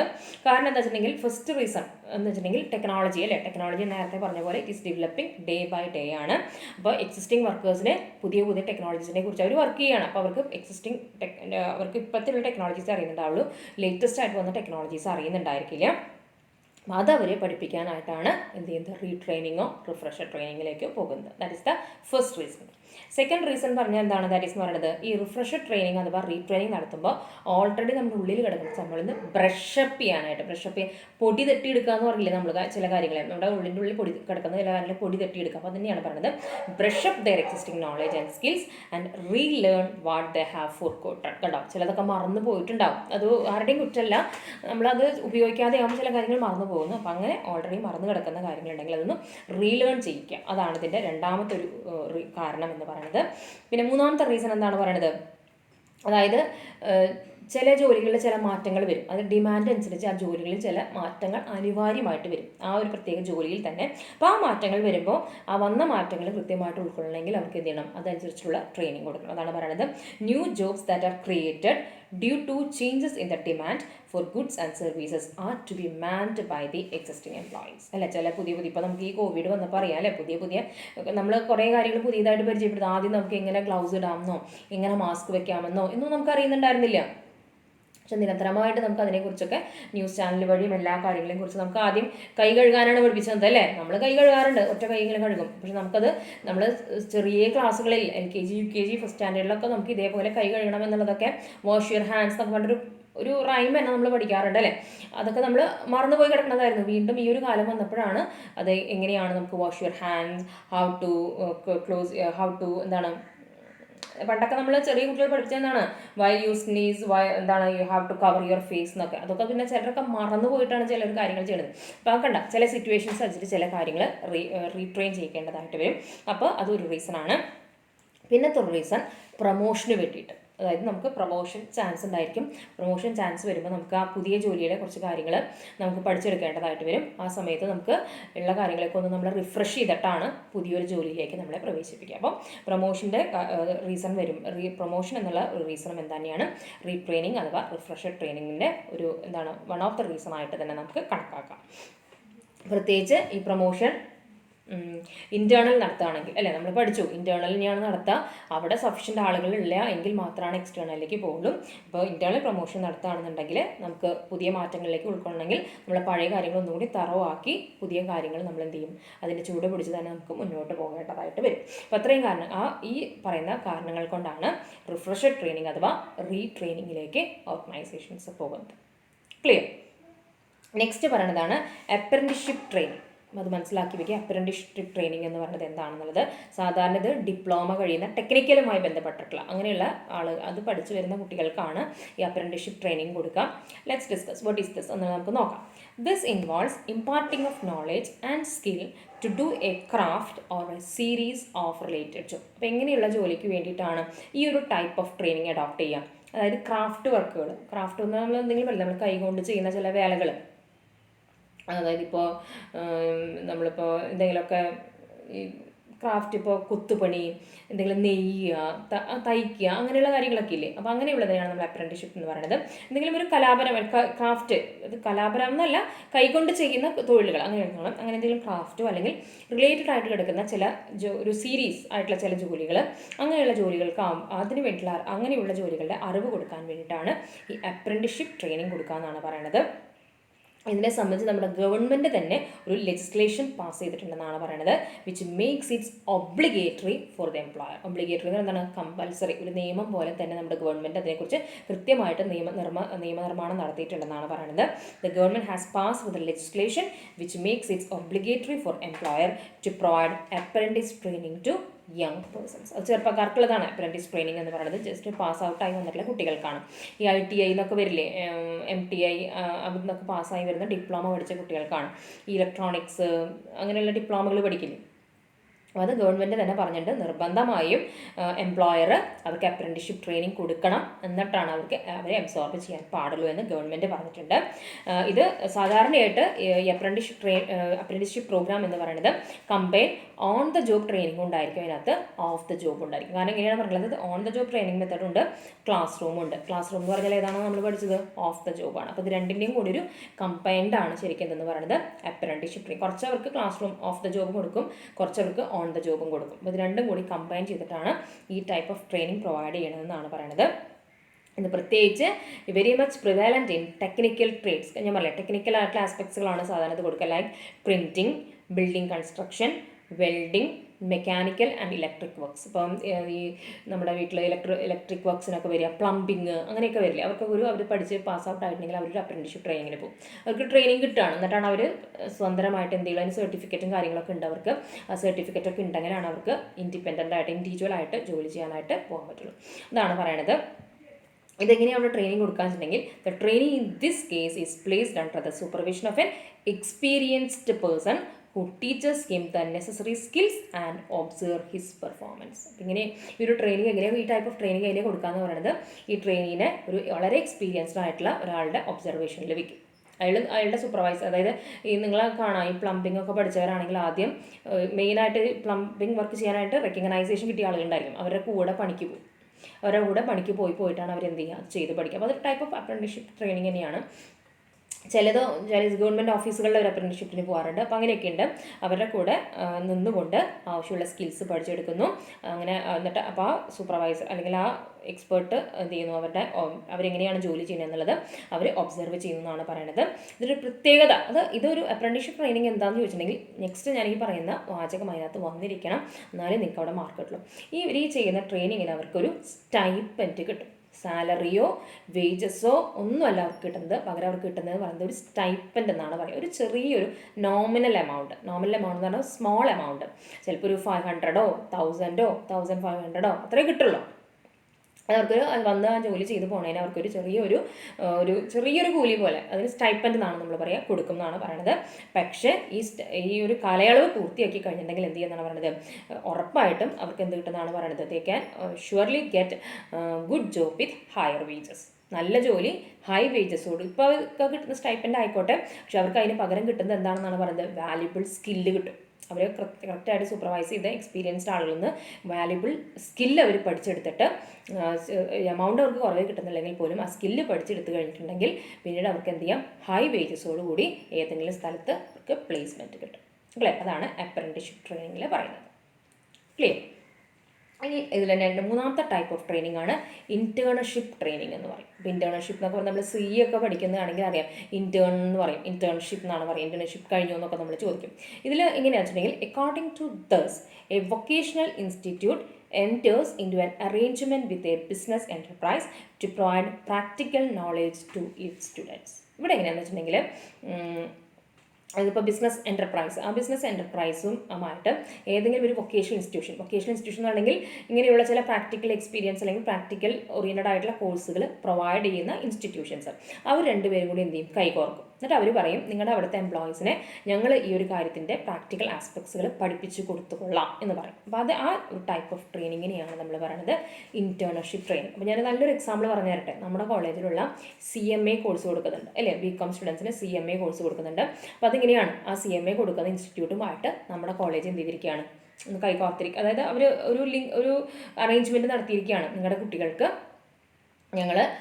നമ്മൾ തിയറട്ടിക്കലായിട്ട് പഠിക്കുന്ന കാര്യങ്ങളെക്കുറിച്ച് ഒന്നുകൂടി പ്രാക്ടിക്കൽ നോളജ് അവർക്ക് പ്രൊവൈഡ് ചെയ്യാം എന്ന രീതിയിൽ അവരൊരു അറേഞ്ച്മെൻറ്റ് നടത്തിയിരിക്കുകയാണ്. അതാണ് that is A good example for internship training. Okay, it is usually intended for such occasions where advanced theoretical knowledge is to be backed up by practical experience on the job. അപ്പോൾ ഇത് എങ്ങനെയുള്ള ആളുകൾക്കാണ് ഈ ഒരു സംഭവം, ഈ ഒരു arrangement ബിസിനസ്സും അങ്ങനത്തെ ഇൻസ്റ്റിറ്റ്യൂഷൻസുമായിട്ട് നടത്തുക. അതായത് തിയറി പഠിക്കുന്നതിൻ്റെ ഒപ്പം തന്നെ പ്രാക്ടിക്കൽ നോളജും വേണം എന്ന സ്ഥലം. അതായത് ഇപ്പോൾ നമുക്ക് BComന് അറിയാം, അല്ലേ? നമ്മൾ തിയറി അല്ലെങ്കിൽ നമുക്ക് കോമേഴ്സിന് അറിയാം, തിയറി പഠിച്ചുകൊണ്ട് കാര്യമില്ല. How to journalise, how to post ledger, real ലെഡ്ജറിൽ എങ്ങനെ പോസ്റ്റ് ചെയ്യണം എന്നൊക്കെ അറിയണം. അപ്പോൾ അങ്ങനെയുള്ള കാര്യങ്ങളൊക്കെ കൃത്യമായിട്ട് അതേപോലെ തന്നെയാണ് ഇത് പറയുന്നത്. തിയറിയുടെ ഒപ്പം തന്നെ പ്രാക്ടിക്കൽ ആവശ്യമെന്ന് തോന്നുന്ന ജോലികൾക്ക് അല്ലെങ്കിൽ അങ്ങനെയുള്ള സ്ഥാപനങ്ങൾക്ക്, അങ്ങനെയുള്ള ബിസിനസ്സിലെ ജോലിക്കാർക്ക് അങ്ങനെ വേണമെന്നുള്ളവർക്കാണ് ഇങ്ങനെയുള്ള അറേഞ്ച്മെൻറ്റ് വൊക്കേഷണൽ ഇൻസ്റ്റിറ്റ്യൂഷനുമായിട്ട് നടത്താമെന്നാണ് പറയുന്നത്. പ്രത്യേകിച്ച് എക്സാമ്പിൾ പറഞ്ഞുണ്ട്. Engineering students are sent to big industrial enterprises to gain practical work experience. Engineering സ്റ്റുഡൻസിനൊക്കെ ഒരു പ്രാക്ടിക്കൽ വർക്ക് എക്സ്പീരിയൻസിന് വേണ്ടി ഇപ്പം നമ്മുടെ ഇവിടേക്ക് ഒരു കോമൊക്കെ വന്നാൽ പ്രോജക്റ്റ് ചെയ്യാനായിട്ടൊക്കെ നമ്മൾ പറഞ്ഞു വിടും. കാരണം അവരൊരു കമ്പനിയിൽ പോയിട്ട് എങ്ങനെയാണ് അവിടുത്തെ കാര്യങ്ങളൊക്കെ പഠിക്കട്ടെ, അവിടെ എങ്ങനെയാണ് പെരുമാറട്ടെ, അവർ ഇൻട്രൊഡ്യൂസ് ചെയ്തൊക്കെ നമുക്ക് ചെയ്യേണ്ടതായിട്ട് വരും. ബികോമിനുണ്ട്. ഇപ്പോൾ പിന്നെ ബികോമിന് അങ്ങനെ നമ്മൾ ഇൻസ്റ്റിറ്റ്യൂഷൻസിലേക്ക് വിടാറില്ല. അതുപോലെ തന്നെ മെഡിക്കൽ സ്റ്റുഡൻസിൻ്റെ ഹോസ്പിറ്റൽസിലേക്ക്, ഹൗസ് സർജൻസി എന്നൊക്കെ പറയില്ലേ, അപ്പോൾ അതുപോലെയൊക്കെ വിടുന്നതാണ് പറയണത്. ചില കേസിൽ ഇതിൻ്റെ ഒരു ഗുണം എന്താ, ഈ ടൈപ്പ് ഓഫ് ട്രെയിനിൻ്റെ ഗുണം എന്താ വെച്ചിട്ടുണ്ടെങ്കിൽ ഈ ഒരു ഇൻറ്റേൺഷിപ്പ് ട്രെയിനിങ് കഴിഞ്ഞാൽ ചിലപ്പോൾ അതാത് സ്ഥാപനങ്ങൾ തന്നെ അവർ എന്ത് ചെയ്യും, അബ്സോർബ് ചെയ്യും. അവർ നന്നായി ഇൻറ്റേൺഷിപ്പൊക്കെ കംപ്ലീറ്റ് ചെയ്ത് കഴിഞ്ഞിട്ടുണ്ടെങ്കിൽ അവർ തന്നെ പറയും ഞങ്ങൾ തന്നെ ജോലി തരാട്ടോ എന്ന രീതി. കാരണം അവർ നന്നായി പെർഫോം ചെയ്തിട്ടുണ്ട്. അപ്പോൾ അതാണ് പറയുന്നത് in certain cases the enterprises giving training will absorb them. അതാണ് ഇൻറ്റേൺഷിപ്പ് ട്രെയിനിങ്ങിൻ്റെ ഒരു ഗുണം എന്ന് പറയുന്നത്. Okay, by that we come to the end of our staffing function. Clear? നമ്മൾ that is staffing function, that is from page number 111 നിന്ന് തുടങ്ങിയ staffing ഫംഗ്ഷനാണ്. ഇത്രയും ഡീറ്റെയിൽ 139 ആണ് ഇപ്പം നമ്മുടെ പേജ്. അത്രയും കാര്യങ്ങൾ നമ്മൾ that is the third function of management, that is സ്റ്റാഫിങ്ങിനെ കുറിച്ച് പറഞ്ഞു. അപ്പോൾ നമുക്ക് 5 ഫംഗ്ഷൻസ് ആണുള്ളത്. അതിൽ പ്ലാനിങ് ഡീറ്റെയിൽഡിൽ പോയി, നമ്മൾ ഓർഗനൈസിങ് ഡീറ്റെയിൽഡ് പോയി, സ്റ്റാഫിങ്ങും നമ്മൾ ഡീറ്റെയിൽഡ് കണ്ടു. ക്ലിയർ? അപ്പോൾ ഇതിപ്പോൾ ഈ ഇൻറ്റേൺഷിപ്പ് ട്രെയിനിങ് എന്നുള്ളത് പറഞ്ഞു നിർത്തിയെന്നുണ്ടെങ്കിൽ നമ്മൾ സ്റ്റാഫിംഗ് പ്രോസസ്സിൻ്റെ ഒരു 9 സ്റ്റെപ്സിൽ 7 നമുക്ക് ഡീറ്റെയിൽഡ് പഠിക്കാണ്ടായിരുന്നു. ആ 7 ഡീറ്റെയിൽഡോട് കൂടിയാണ് സ്റ്റാഫിംഗ് എന്നുള്ള ഫംഗ്ഷൻ നമ്മൾ പറഞ്ഞ് അവസാനിപ്പിച്ചത്. ക്ലിയർ? അപ്പം അങ്ങനെയാണെങ്കിൽ ഇനി നമുക്ക് ഏതിലേക്കാണ് നെക്സ്റ്റ് കൊണ്ടുവരിക? നമ്മുടെ 3 ഫംഗ്ഷൻ കഴിഞ്ഞു. ഇനി ബാക്കി 2 ഫംഗ്ഷൻസും കൂടി നിൽക്കുന്നുണ്ട് അല്ലേ? ഏതാണ്? That is directing and control. ഇത് അപ്പം ഈ ചാപ്റ്റർ, ഈ മൊഡ്യൂൾ മുഴുവൻ അതോടുകൂടി നമ്മുടെ ഫംഗ്ഷൻസ് അങ്ങോട്ട് പഠിച്ചു തരും. അപ്പോൾ next that we have to discuss is about the directing function of the next that we are going to ഇനി നമുക്ക് നെക്സ്റ്റ് ഡിസ്കസ് ചെയ്യേണ്ടത് എന്താണെന്നാണ് പറയുന്നത്. ദാറ്റ് ഈസ് ഡയറക്ഷൻ എന്നുള്ള ഫംഗ്ഷനാണ്. അപ്പോൾ നമ്മുടെ 4th മാനേജ്മെൻറ്റ് ഫംഗ്ഷൻസിലേക്ക് നമ്മൾ കയറുകയാണ്. That is direction. ഓക്കെ, അപ്പോൾ എന്താണ് അതിൻ്റെ കുറച്ച് കാര്യങ്ങളാണ്. അപ്പോൾ നമുക്ക് ഈ ക്ലാസ്സിൽ കുറച്ച് കാര്യങ്ങൾ ഫുള്ളായിട്ടൊന്നും നമുക്ക് പറയാൻ പറ്റില്ലെങ്കിലും ഡയറക്ഷൻ എന്ത് ചെയ്യാം, നമുക്ക് സ്റ്റാർട്ട് ചെയ്യാം. എന്ന് വെച്ചാൽ നമുക്ക് ഓരോരോ ടോപ്പിക്കുകൾ എന്ന് പറയുന്നത് നടക്കുന്നില്ല. കാരണം അത് വരുമ്പോൾ നമുക്ക് ടൈമായിട്ട് ചേരുന്നില്ല. നിങ്ങൾക്ക് 45 മിനിറ്റ്സ് തന്നാൽ മതി എന്ന് വെച്ചിട്ടാണ്. അപ്പോൾ ഫൈനൽ ഇയേഴ്സിനൊക്കെ ആണെങ്കിൽ നമ്മൾ 50-55 മിനിറ്റ്സ് വരെയൊക്കെ കൊടുക്കാറുണ്ട് കേട്ടോ. അപ്പോൾ അങ്ങനെയാകുമ്പോൾ നമുക്കൊരു ഭാഗങ്ങൾ എടുത്ത് തീരാറുണ്ട്. ഇതിപ്പോൾ അങ്ങനെ സാധിക്കാറില്ല. Anyway, let us start our the 4th function of management, that is directing. ഇവിടെ ഞാൻ എക്സാം പോയിന്റ് ഓഫ് വ്യൂവിൽ തന്നെയാണ് പറയുന്നത്. What is directing, define, direction. ഇത്രയാണ് നമുക്ക് അവിടെ പഠിച്ചു വെക്കേണ്ട കാര്യങ്ങൾ എന്ന് പറയുന്നത്. അപ്പോൾ ഈ ഡയറക്റ്റിംഗ് എന്ന് പറയുന്നത് that is considered to be the important managerial function എന്നാണ് പറയുന്നത്. That initiates action. ഒരു ആക്ഷനെ ഇനീഷ്യേറ്റ് ചെയ്യുക എന്നുള്ളതാണ്. നമ്മൾ പ്രാരംഭം കുറിക്കുക എന്ന് പറയില്ലേ, ഒരു കാര്യം നമുക്ക് അവിടെ നടപ്പിലാക്കണം. അത് നടപ്പിലാക്കി നമ്മൾ സ്റ്റാർട്ട് ചെയ്യണം അല്ലേ. അപ്പം അങ്ങനെ സ്റ്റാർട്ട് ചെയ്യുന്ന ഒരു മാനേജറിയൽ ഫംഗ്ഷനാണ് ഡയറക്ഷൻ. അപ്പോൾ അത് കറക്റ്റായിട്ട് തന്നെ പഠിച്ചു വയ്ക്കാം.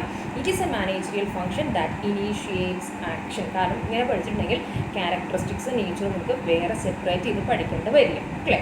പിന്നെ എന്താണെന്നാണ് പറയുന്നത്, literally it means moving into ആക്ഷനാണ്. ലിറ്റററി ആയിട്ട് നമ്മൾ പറയുകയാണെന്നുണ്ടെങ്കിൽ നമ്മൾ എന്ത് ചെയ്യുകയാണ്, നമ്മളിനി കുറച്ച് ആക്ഷനിലേക്ക് പോവാണ്.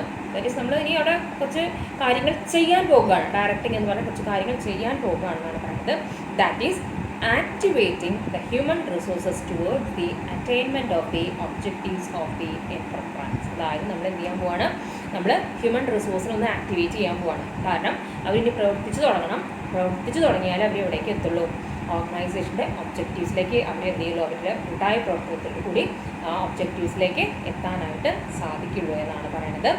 And it is concerned with, അത് ഡയറക്റ്റിംഗ് എന്ന് പറഞ്ഞാൽ എന്താണെന്നാണ് പറയുന്നത്, with instructing, guiding and inspiring the people to achieve the organisation objectives. അപ്പോൾ ഈ ഡയറക്ഷനകത്ത് ഡയറക്റ്റിങ്ങിൽ എന്തൊക്കെയുണ്ടെന്നാണ് പറയുന്നത്, ഇൻസ്ട്രക്ഷൻസ്, നിർദ്ദേശങ്ങൾ കൊടുക്കുന്നു. ഗൈഡൻസ് എന്താണ്, മാർഗ്ഗനിർദ്ദേശങ്ങൾ അല്ലേ, മാർഗ്ഗനിർദ്ദേശങ്ങൾ കൊടുക്കുന്നു.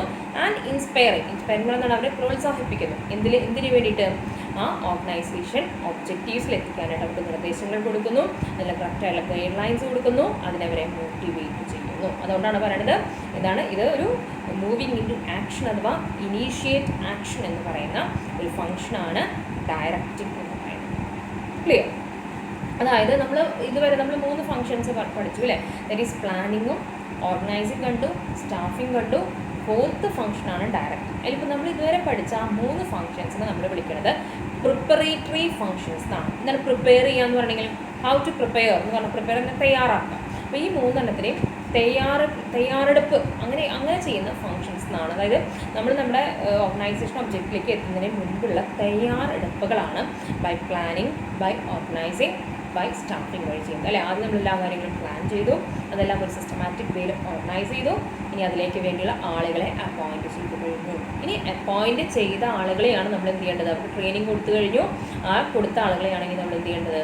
ദാറ്റ് ഈസ് അവരെ പ്രവർത്തിപ്പിച്ചുകൊണ്ട് അവരെ ആക്ഷനിലേക്ക് വരുത്തിക്കൊണ്ട് ഓർഗനൈസേഷണൽ ഒബ്ജക്റ്റീവ്സിലേക്ക് എത്തിക്കേണ്ടത്. അവർക്ക് നിർദ്ദേശങ്ങൾ കൊടുക്കാം. അത് ഈ എടുത്ത സ്റ്റാഫിനെ നമുക്ക് എന്ത് ചെയ്യണം? നമ്മൾ ആവശ്യത്തിനുള്ള ഗൈഡൻസും ഇൻസ്ട്രക്ഷൻസും ഒക്കെ കൊടുത്തിട്ട് അവരുടെ ഇന്ന കാര്യങ്ങൾ ചെയ്യുക എന്ന് പറഞ്ഞ രീതിയിലേക്ക് ആ സ്റ്റാർട്ടിങ് വന്ന് അവിടെ ഒരു പ്രാക്ടിക്കലിലേക്ക് വരുന്നൊരു ഫംഗ്ഷനാണ് ഡയറക്റ്റിംഗ്. അതുകൊണ്ട് തന്നെ പ്ലാനിങ്ങും ഓർഗനൈസിങ് സ്റ്റാഫിങ്ങിനും നമ്മൾ പ്രിപ്പറേറ്ററി ഫംഗ്ഷൻ എന്നാണ് പറയുക. But the work actually starts when the manager performs the function of directing. ശരിക്കും പക്ഷേ ഇത്രയും നേരം നമ്മൾ കുറേ അതിൻ്റെയൊക്കെ പ്രാരംഭ നടപടികളൊക്കെ ചെയ്തു വെച്ചു അല്ലേ. ഇനി ശരിക്കും അവിടെ കാര്യങ്ങൾ നടന്നു തുടങ്ങുക എപ്പോഴാണെന്നാണ് പറയുന്നത്? നമ്മൾ നിർദ്ദേശങ്ങൾ കൊടുക്കുമ്പോൾ. ഇപ്പോൾ എനിക്കൊരു നിർദ്ദേശം കിട്ടിക്കഴിഞ്ഞിട്ടുണ്ടെന്നുണ്ടെങ്കിൽ ഞാൻ അതിന് മുൻപാണെങ്കിൽ ഒരു ടീച്ചർ എന്നുള്ള നിലയ്ക്ക് ഞങ്ങൾ ആദ്യം എന്ത് ചെയ്യുന്നു? എല്ലാ കാര്യങ്ങളും പ്ലാൻ ചെയ്ത് ഞങ്ങൾ എല്ലാ കാര്യങ്ങളും എന്ത് ചെയ്യുന്നുണ്ട്? ഞങ്ങളെല്ലാ കാര്യങ്ങളും ഓർഗനൈസ് ചെയ്ത് വെക്കുന്നു. അത് കഴിഞ്ഞിട്ടുണ്ടെങ്കിൽ ഞങ്ങൾക്ക് സ്റ്റാഫിങ്, ഞങ്ങൾക്ക് ഇന്ന സബ്ജക്റ്റുകൾ എന്ന രീതിയിൽ ഞങ്ങൾക്കെല്ലാം തരുന്നു. ചെയ്ത് കഴിഞ്ഞിട്ടുണ്ടെന്നുണ്ടെങ്കിൽ പിന്നെ എന്ത് ചെയ്യാണ്? ഇനി ഞങ്ങൾ ക്ലാസ് തുടങ്ങിയാലേ, നിങ്ങൾ ക്ലാസ് തുടങ്ങിയപ്പോൾ ഞങ്ങൾ ആക്ഷനിലേക്ക് വന്നു. ക്ലാസ്സുകൾ ഞങ്ങൾ എന്ത് ചെയ്തു? ഇട്ട് തുടങ്ങി, ഞങ്ങളത് എടുത്തു തുടങ്ങി, ഇടുന്നു, നമ്മളൊരു ഇൻട്രാക്ഷൻ നടത്തുന്നു. കണ്ടോ? അപ്പോൾ അതുപോലെ തന്നെയാണ് നിർദ്ദേശങ്ങൾ കിട്ടുന്നതനുസരിച്ച് നമ്മൾ ചെയ്യും. അപ്പോൾ അതാണ് പറയണത്, work actually starts when the manager performs the function of directing എന്നാണ് പറയുന്നത്. അതന്നെ നമുക്ക് പറയാം നമ്മുടെ ലാസ്റ്റ് ഫംഗ്ഷനിൽ, അതായത് ഡയറക്റ്റിംഗ് കഴിഞ്ഞാൽ ഏതാണ്? കൺട്രോളിങ്. അപ്പോൾ നമ്മൾ ആ കൺട്രോളിങ് ഫംഗ്ഷൻ ഒന്നും ഇവിടെ തൊട്ട് പോവാണ്. Controlling function is performed to find out whether or not the goals are being achieved എന്നാണ് പറയുന്നത്. അതായത് കൺട്രോളിങ് ഫംഗ്ഷൻസ് അവിടെ നമുക്ക് എന്ത് ചെയ്യണം? ഡയറക്ഷൻ പ്രവർത്തനം ആരംഭിക്കുന്നതോടുകൂടി പതുക്കെ അവിടെ ഏത് ഫംഗ്ഷനും കൂടി തലയുയർത്തി വരും? കൺട്രോളിങ് എന്നുള്ള ഫംഗ്ഷനും കൂടി തലയെടുത്ത് വരും, പതുക്കെ പൊന്തി വരുന്നതാണ്. അത് കാരണം നമ്മൾ നിർദ്ദേശങ്ങൾ കൊടുത്ത പ്രകാരം അവർ ചെയ്യുന്നുണ്ടോ, ചെയ്തെങ്കിൽ അത് ചെയ്ത് കൊടുത്ത് വിചാരിച്ച സ്ഥലത്തേക്ക് എത്തിയോ, ചെയ്തിട്ടില്ലയോ എന്നൊക്കെ നമുക്ക് എന്ത് ചെയ്യണം? ദാറ്റ് വി ഹാവ് ടു നോക്കണം അല്ലേ. അപ്പോൾ അവിടെ വരുമ്പോൾ അവിടെ ചെറിയൊരു നിയന്ത്രണം ആവശ്യമുണ്ട്. കാര്യങ്ങൾ ശരിയായി ചെയ്യുന്നില്ല എങ്കിൽ നിയന്ത്രിച്ച് അവർ കറക്റ്റായ രീതിയിലേക്ക് കൊണ്ടുവിടുന്നു അല്ലേ. അതാണ് പറയുന്നത്. അപ്പോൾ കൺട്രോളിങ് എന്നുള്ള ഫംഗ്ഷനും പതുക്കെ എന്ത് ചെയ്യുന്നുണ്ട്? ഈ ഡയറക്റ്റിംഗ് ഫംഗ്ഷൻ്റെ ഒപ്പം തന്നെ അവിടെ ദാറ്റ് ഈസ് പതുക്കെ അത് പൊങ്ങി വരികയാണെന്നാണ് പറയുന്നത്. അതുകൊണ്ട് തന്നെ ഡയറക്റ്റിംഗ് ഫംഗ്ഷൻ നമുക്ക് എന്താണെന്ന് പറയാമെന്നാണ് പറയുന്നത്? It act as A link between the preparatory function and the controlling function. എന്ത് തമ്മിലുള്ള ഒരു ലിങ്കാണ് ഈ ഡയറക്റ്റിംഗ് ഫംഗ്ഷൻ എന്ന് പറഞ്ഞെങ്കിൽ പ്രിപ്പറേറ്ററി ഫംഗ്ഷൻസും കൺട്രോളിംഗ് ഫംഗ്ഷൻ്റെ ഇടയിൽ ഇത് രണ്ടിനെയും കൂട്ടിയിണക്കുന്ന ഒരു ലിങ്കാണ് ദാറ്റ് ഈസ് ഡയറക്റ്റിംഗ് ഫംഗ്ഷൻ. അപ്പോൾ പ്രിപ്പറേറ്ററി ഫംഗ്ഷൻസ് ഏതൊക്കെയാണെന്നാണ് പറഞ്ഞത്? Planning, organising, staffing. അതിനെ ലിങ്ക് ചെയ്യുക, ഒരു ആരോ ഇട്ട് കഴിഞ്ഞിട്ടുണ്ടെങ്കിൽ അത് ഏതിലേക്ക് വരും? ദാറ്റ് ഈസ് ലാസ്റ്റ് നമ്മുടെ ഫംഗ്ഷനായിട്ടുള്ള കൺട്രോളിങ്ങിലേക്ക് വരും. ഈ കൺട്രോളിങ്ങിനെയും ഈ പറയുന്ന പ്രിപ്പറേറ്ററി ഫംഗ്ഷൻസായ പ്ലാനിങ്ങിനെയും ഓർഗനൈസിങ്ങിനെയും സ്റ്റാഫിനെയും ലിങ്ക് ചെയ്യുന്ന ഒരു ഫംഗ്ഷനാണിതെന്ന് പറയുന്നത് ഡയറക്റ്റിംഗ് ഫംഗ്ഷൻ. ഇവിടെ വരെ ക്ലിയർ ആയോ? മറക്കാൻ പാടില്ല, ക്ലിയർ ആയിട്ട് കേട്ടോ. പ്രിപ്പറേറ്ററി ഫംഗ്ഷൻസും കൺട്രോളിങ് ഫംഗ്ഷനെയും ലിങ്ക് ചെയ്യുന്ന ഒരു ഫംഗ്ഷനാണ് ഡയറക്റ്റിംഗ് ഫംഗ്ഷൻ. അതോടുകൂടി നമ്മുടെ 5 ഫംഗ്ഷൻസിലേക്ക് നമ്മൾ എത്തും. ക്ലിയർ എന്നാണ് പറയണത്. ഡയറക്ഷനെ തന്നെ നമ്മൾ വിളിക്കുന്ന വേറൊരു പേരാണ് മാനേജ്മെൻറ്റ് ഇൻ ആക്ഷൻ. മാനേജ്മെൻറ്റ് അവിടെ എന്ത് ചെയ്യാണ്? ആക്ഷൻ, ഡൂയിങ്ങിലേക്ക് വരുന്നു. അതായത് അവിടെ ഒരു പ്രവൃത്തിയിലേക്ക് വന്നു എന്നാണ് പറയുന്നത്. Direction is also called as management in action എന്നാണ് പറയുന്നത്. അതുകൊണ്ട് ഡയറക്റ്റിംഗ് ഫംഗ്ഷൻ, നമ്മുടെ ഡയറക്റ്റിംഗ് എന്നുള്ള ഫംഗ്ഷൻ തുടങ്ങിക്കഴിഞ്ഞിട്ടുണ്ടെങ്കിൽ function leads, supervises, motivates and communicates with the employees properly. ഇതിനകത്ത് വരുന്ന അതായത് ഡയറക്ഷൻ സ്റ്റാർട്ട് ചെയ്യുന്നതോടുകൂടി എന്താ കാര്യങ്ങൾ അതിനകത്ത് വരുന്നതാണ്? അത് ലീഡ് ചെയ്യും. അതായത് എങ്ങോട്ടൊക്കെയാണ് നിങ്ങൾ പോകേണ്ടത്? ലീഡ് ചെയ്യും. സൂപ്പർവൈസ് ചെയ്യും, നമ്മൾ മേൽനോട്ടം വഹിക്കും, എവിടെ എന്തൊക്കെ കാര്യങ്ങൾ ചെയ്യും. മോട്ടിവേറ്റ് ചെയ്യും, നമ്മൾ എന്ത് ചെയ്യും? പ്രോത്സാഹിപ്പിച്ചുകൊണ്ടേയിരിക്കും. ചെയ്യൂ നമ്മൾ അച്ചീവ്മെൻറ്റ് ഒബ്ജക്റ്റീവ്സിലേക്ക് എത്താറായി. ആൻഡ് കമ്മ്യൂണിക്കേറ്റ് ചെയ്യും. എല്ലാ നിർദ്ദേശങ്ങളും നമ്മൾക്ക് എന്ത് ചെയ്യും? എംപ്ലോയീസിനെ കൃത്യമായിട്ട് കമ്മ്യൂണിക്കേറ്റ് ചെയ്ത് തരികയും ചെയ്യും. അപ്പോൾ ഇപ്പം തന്നെ ഓർത്ത് വയ്ക്കാം. ലീഡ്സ് എന്ന് പറഞ്ഞാൽ ലീഡർഷിപ്പ് എന്ന് പറയുന്നു. സൂപ്പർവിഷൻ എന്ന് പറയുന്നു. മോട്ടിവേഷൻ എന്ന് പറയുന്നു. കമ്മ്യൂണിക്കേഷൻ എന്ന് പറയുന്നു. ഈ 4 എണ്ണത്തിനെയാണ് ഡയറക്ഷൻ്റെ എലമെൻറ്റ്സ് എന്ന് പറയുക. നമുക്ക് ഡീറ്റെയിൽ ആയിട്ട് പഠിക്കാൻ വരുന്നുണ്ട്. എലമെൻറ്റ്സ് ഓഫ് ഡയറക്റ്റിംഗ് ഞാനിപ്പോൾ തന്നെ പറഞ്ഞു പോകുന്നുണ്ട്. ഏതൊക്കെയാണ്? ലീഡ്സ് എന്ന് പറഞ്ഞാൽ ലീഡർഷിപ്പ് എന്നുള്ളതിലേക്ക്, സൂപ്പർവൈസേഴ്സ് എന്ന് പറഞ്ഞാൽ സൂപ്പർവിഷനിലേക്ക്, മോട്ടിവേറ്റ്സ് എന്ന് പറഞ്ഞാൽ മോട്ടിവേഷൻ, കമ്മ്യൂണിക്കേറ്റ്സ് എന്ന് പറഞ്ഞാൽ കമ്മ്യൂണിക്കേഷൻ. ഈ 4 എലമെൻറ്റും എന്ത് ചെയ്യുന്നു? ബൈ ഡയറക്ഷൻ വഴി ദാറ്റ് ഈസ് സ്റ്റാർട്ട് ചെയ്ത് തുടങ്ങുന്നു. അല്ലെങ്കിൽ ഡയറക്ഷൻ്റെ 4 എലമെൻറ്റ്സ് അഥവാ 4 പാർട്സ് ആണ് നമുക്ക് ഈ പറയുന്ന കാര്യങ്ങൾ എന്ന് പറയുന്നത്. ഇതോടുകൂടി നമ്മുടെ അപ്പോൾ ഇതാണ് വാട്ട് ഈസ് ഡയറക്ഷൻ. അപ്പോൾ ഇതിൽ നിങ്ങൾക്ക് പറ്റാവുന്ന രീതിയിലുള്ള ഒരു 2-3 സ്റ്റെൻസുകൾ പഠിച്ചു വയ്ക്കാം. And that is next come to the definition of ഡയറക്ഷനിലേക്ക് വരാം. അപ്പോൾ ഞാൻ ഇതിൽ 3 പേരുടെ ഡെഫിനിഷൻ കൊടുത്തിട്ടുണ്ട്. നിങ്ങൾ പഠിക്കും. അത് വലിയ ഡെഫിനിഷൻ കണ്ടാൽ നിങ്ങൾ പഠിക്കില്ല അല്ല, നമ്മളെപ്പോഴും ചെറുതിലാണ് നമ്മുടെ കണ്ണ്, പക്ഷെ പഠിക്കാൻ ചിലപ്പോൾ വലുതായിരിക്കും എളുപ്പം. Anyway I am here mentioning definitions of mentioning the definitions of Kuhns and O'Donnell and Ernest Day. ഇവർ 2 പേരുടെ ഡെഫിനിഷനാണ് ഞാൻ പറയുന്നത്. ഇനി തിയോ ഹേമാൻ്റെ തന്നിട്ടുണ്ട്, അത് പഠിക്കുന്നവർ പഠിച്ചോളൂ. ഇൻട്രാക്ഷൻ വരുമ്പോൾ അതാണ് മിസ്സേ പഠിക്കുന്നതെന്ന് പറഞ്ഞെങ്കിൽ ഞാനത് എക്സ്പ്ലെയിൻ ചെയ്ത് തരാം. ഫസ്റ്റ് അപ്പോൾ കൂൺസ് ആൻഡ് ഓഡോണലിൻ്റെ ഡെഫിനിഷൻ നമുക്ക് നോക്കാം. കൂൺസ് ആൻഡ് ഓഡോണൽ അവരെന്താണ് പറയുന്നത്? Directing is A complex function. ശരിയാണ് അല്ലേ? പ്രിപ്പറേറ്ററി ഫംഗ്ഷനെയും കൺട്രോളിംഗ് ഫംഗ്ഷനെയൊക്കെ ലിങ്ക് ചെയ്യുന്നതാണ്. അപ്പോൾ തന്നെ നമ്മൾ മനസ്സിലാക്കുക ഒരു കോംപ്ലക്സ് ഫംഗ്ഷനാണ്. That includes all those activities which are designed to encourage subordinates to work effectively and efficiently. ഇതാണ് ഡയറക്റ്റിംഗ് എന്ന് പറയുന്നത്. ഡയറക്റ്റിംഗ് ഒരു വളരെ കോംപ്ലക്സ് ആയിട്ടുള്ളൊരു ഫംഗ്ഷനാണ്. അതായത് ആ ഫംഗ്ഷനകത്ത് ഒരുവിധം എല്ലാ ആക്ടിവിറ്റീസും അതിനകത്തുണ്ടെന്നാണ് പറയുന്നത്. എങ്ങനെയുള്ള ആക്ടിവിറ്റീസ്? എന്തിനു വേണ്ടി ഡിസൈൻ ചെയ്തിട്ടുള്ള ആക്ടിവിറ്റീസാണ്? സബോർഡിനേറ്റ്സിനെ എൻകറേജ് ചെയ്യാം. എന്തിനെ എൻകറേജ് ചെയ്യാനായിട്ട്? അവർ വളരെ എഫിഷ്യൻ്റായിട്ടും ഇഫക്റ്റീവായിട്ടും അവർ വർക്ക് ചെയ്യുന്നതിനെ അവർ എൻകറേജ് ചെയ്യുന്ന എല്ലാ ആക്ടിവിറ്റീസും ഉൾക്കൊള്ളുന്ന ഒരു കോംപ്ലക്സ് ഫംഗ്ഷനാണെന്ന് പറയുന്നത് ഡയറക്റ്റ്. അതാണ് കൂൺസ് ആൻഡ് ഓഡോണൽ ഡയറക്റ്റിങ്ങിനെ ഡിഫൈൻ ചെയ്തിരിക്കുന്നത്. ഓക്കെ, ഇനി ഏണസ്റ്റ് ഡെയിൽ എങ്ങനെയാണ് അദ്ദേഹം ഡിഫൈൻ ചെയ്തിരിക്കുന്നത് എന്നുള്ളതാണ്. Directing is telling people what to do and seeing that they do it എന്നാണ് പറയുന്നത്. The best of their ability. Ernest Dale പറയുന്നത് എങ്ങനെയാണ്? ഡയറക്റ്റിംഗ് എന്ന് പറഞ്ഞാൽ എന്താണ്? നിങ്ങൾ എന്താണ് ചെയ്യേണ്ടതെന്ന് അവർക്ക് ആദ്യം നമ്മൾ പറഞ്ഞു കൊടുക്കുന്നു അല്ലേ? ഇങ്ങനെയാണ് നിങ്ങൾ ചെയ്യേണ്ടത്, വാട്ട് ടു ഡു എന്നുള്ളത് പറഞ്ഞു കൊടുക്കുന്നു. എന്നിട്ട് നമ്മൾ എന്ത് ചെയ്യുന്നു? നോക്കുന്നു, സീ. എന്നിട്ട് എന്താണ്? ആ പറഞ്ഞത് അവർ ചെയ്യുന്നുണ്ടോ? And seeing that they do it the best of their ability. അവരുടെ കഴിവിനനുസരിച്ച്, അവർ പരമാവധി കഴിവിനനുസരിച്ച് അവർ ആ കാര്യങ്ങൾ ചെയ്യുന്നുണ്ടോ എന്ന് നോക്കുന്നതാണ് ഡയറക്റ്റിംഗ് എന്നാണ് ഏണസ്റ്റ് ഡെയിൽ പറഞ്ഞത്. ഇതിലേത് ഡെഫിനേഷൻ വേണമെങ്കിലും നിങ്ങൾ പഠിച്ചോളും, നോ പ്രോബ്ലം. ഇനി ഇതെല്ലാം നിങ്ങൾ +2 വേറെ ഏതെങ്കിലും ഡയറക്റ്റ് ഡെഫിനേഷൻ പഠിച്ചിട്ടുണ്ടെങ്കിൽ അതായാലും മതി. ഓക്കെ, ആൻഡ് ഫ്രം ദിസ് ഈ മീനിങ്ങും ഡെഫിനേഷനൊക്കെ പഠിച്ചതിൽ നിന്ന് that we can come to the nature or characteristics of ഡയറക്ഷനിലേക്ക് നമുക്ക് ഇത് കഴിയുമ്പോൾ ഏകദേശം നമുക്ക് എന്ത് ചെയ്യാം, എന്തൊക്കെയാണ് ഡയറക്ഷൻ്റെ നേച്ചർ എന്താണ്, ഇതിൽ നിന്ന് തന്നെ നമുക്ക് വി ക്യാൻ എക്സ്ട്രാക്ട് എന്നാണ് പറയുന്നത്. ഫസ്റ്റ് പറയുന്നത് it is A dynamic function എന്നാണ് പറയുന്നത്. എന്താണ് ഡയറക്റ്റിംഗ് എന്ന് പറഞ്ഞാൽ? ഒരു ഡൈനാമിക് എന്ന് പറഞ്ഞാൽ that is full of energetic ആയിട്ടുള്ള, വളരെ എനർജറ്റിക്, വളരെ ആക്റ്റീവ് ആയിട്ടുള്ള, വളരെ മൂവ്മെൻറ്റോടുകൂടി. ഡൈനാമിക് എന്ന് പറഞ്ഞാൽ ശരിക്കും ചേഞ്ചിങ് എന്നാണ്. അതായത് കാര്യങ്ങൾ ഇങ്ങനെ ഇങ്ങനെ ചേഞ്ച് ചെയ്യപ്പോഴാണ് നമ്മൾ കാര്യങ്ങൾ ഭംഗിയായിട്ട് ചെയ്യുമ്പോഴാണ് അല്ലെ മാറ്റങ്ങൾ ഇങ്ങനെ വന്നുകൊണ്ടിരിക്കും. അപ്പം അങ്ങനെയുള്ള നല്ല എനർജറ്റിക് ആയിട്ടുള്ള ഒരു ഫംഗ്ഷനാണ് direction. That is the first characteristic. Second പറയുന്നത് എന്താണ്? It begins or initiates action. നമ്മൾ ആദ്യം ഡയറക്റ്റിംഗ് തുടങ്ങിയത് അങ്ങനെ തന്നെയാണ് അല്ലേ? ഡയറക്റ്റിംഗ് എന്ന് പറഞ്ഞാൽ ഇറ്റ് ഇനീഷ്യേറ്റ്സ് ആക്ഷൻ. ഒരു ആക്ഷന് തുടക്കം കുറിക്കുന്നതിനെയാണ് നമ്മൾ എന്ത് പറയുന്നത്? ഡയറക്റ്റിംഗ് എന്ന് പറയുന്നത്. ബിഗിൻസ് എന്നാണ് പറയുന്നത്. തേർഡ് എന്താണ് അതിൻ്റെ ക്യാരക്ടറിസ്റ്റിക്സ് പറയുന്നത്? It links various managerial function അല്ലേ? അതായത് ഏറ്റവും ഷോർട്ട് ഫോമിൽ പറയുന്നത് POS, that is P for planning, O for organising, S for staffing. ഒരു ലിങ്ക് ദാറ്റ് ഈസ് ലിങ്ക്സ് എന്തിനെ? സീനെ ലിങ്ക് ചെയ്യുന്നു. സി എന്ന് പറഞ്ഞാൽ ഏതാണ്? കൺട്രോളിങ്. അപ്പം POS ലിങ്ക്സ് സി. നടുവിൽ നമ്മുടെ 5 മാനേജറിയൽ ഫംഗ്ഷൻസിനെയും അല്ലെങ്കിൽ നമ്മുടെ 4 മാനേജറിയൽ ഫംഗ്ഷൻസിനെയും, 5 ഉള്ളത്, 4 മാനേജറിയൽ ഫംഗ്ഷൻസിനെയും ലിങ്ക് ചെയ്യുന്ന ദാറ്റ് ഈസ് ഫിഫ്ത്ത് ഫംഗ്ഷനാണ് ഡയറക്റ്റിംഗ് എന്ന് പറയുന്നത്. It is a universal function എന്നാണ് പറയുന്നത്. എന്താണ്? യൂണിവേഴ്സലി ഇതിനെ അപ്ലിക്കബിൾ ചെയ്യാവുന്ന ഒരു ഫംഗ്ഷനാണ്. It is concern with human factor. അത് വലിയൊരു ഇമ്പോർട്ടൻ്റ് ആയിട്ടുള്ളൊരു പോയിന്റ് ഡയറക്റ്റിങ്ങിന്.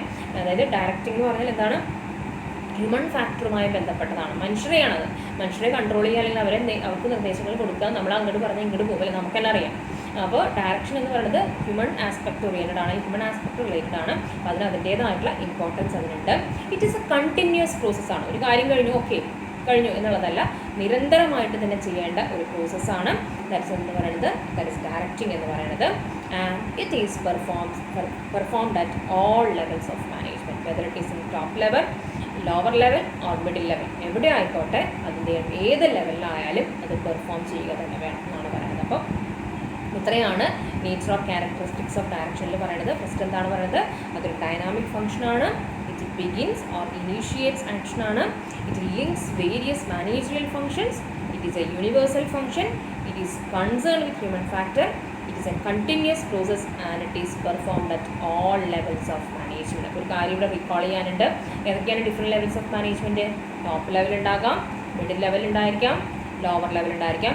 ഏത് ലെവലിലായാലും ശരി അവിടെ ഏത് ഫംഗ്ഷൻ ആവശ്യമാണ്? ഡയറക്റ്റിംഗ് എന്നുള്ള ഫംഗ്ഷൻ ആവശ്യമാണ്.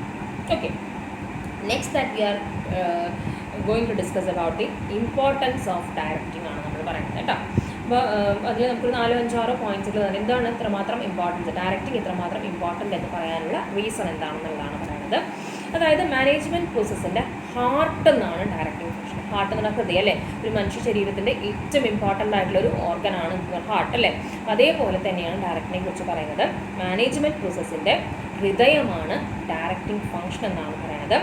Planning, organising and staffing function will be effective only when directing function initiates action. അതായത് നമ്മൾ ആദ്യത്തെ നമ്മുടെ ഫംഗ്ഷൻസുകളില്ലേ, പ്ലാനിങ്ങും ഓർഗനൈസിങ്ങും സ്റ്റാഫിങ്ങും, ഇതെല്ലാം ഇഫക്റ്റീവ് ആവണം. അതായത് എല്ലാം ഭംഗിയായി പ്ലാൻ ചെയ്തിട്ടുണ്ട്, എല്ലാം ഓർഗനൈസ് ചെയ്തിട്ടുണ്ട്, കൃത്യമായിട്ടുള്ള ആളുകളെ നമ്മൾ എടുത്തിട്ടുണ്ട്. പക്ഷെ അവർക്ക് കൊടുക്കുന്ന നിർദ്ദേശങ്ങൾ, ഇൻസ്ട്രക്ഷൻസ് അഥവാ ഗൈഡൻസ് എന്ന് പറയുന്നത് വെരി വെരി ഇമ്പോർട്ടൻ്റ് ആണ്.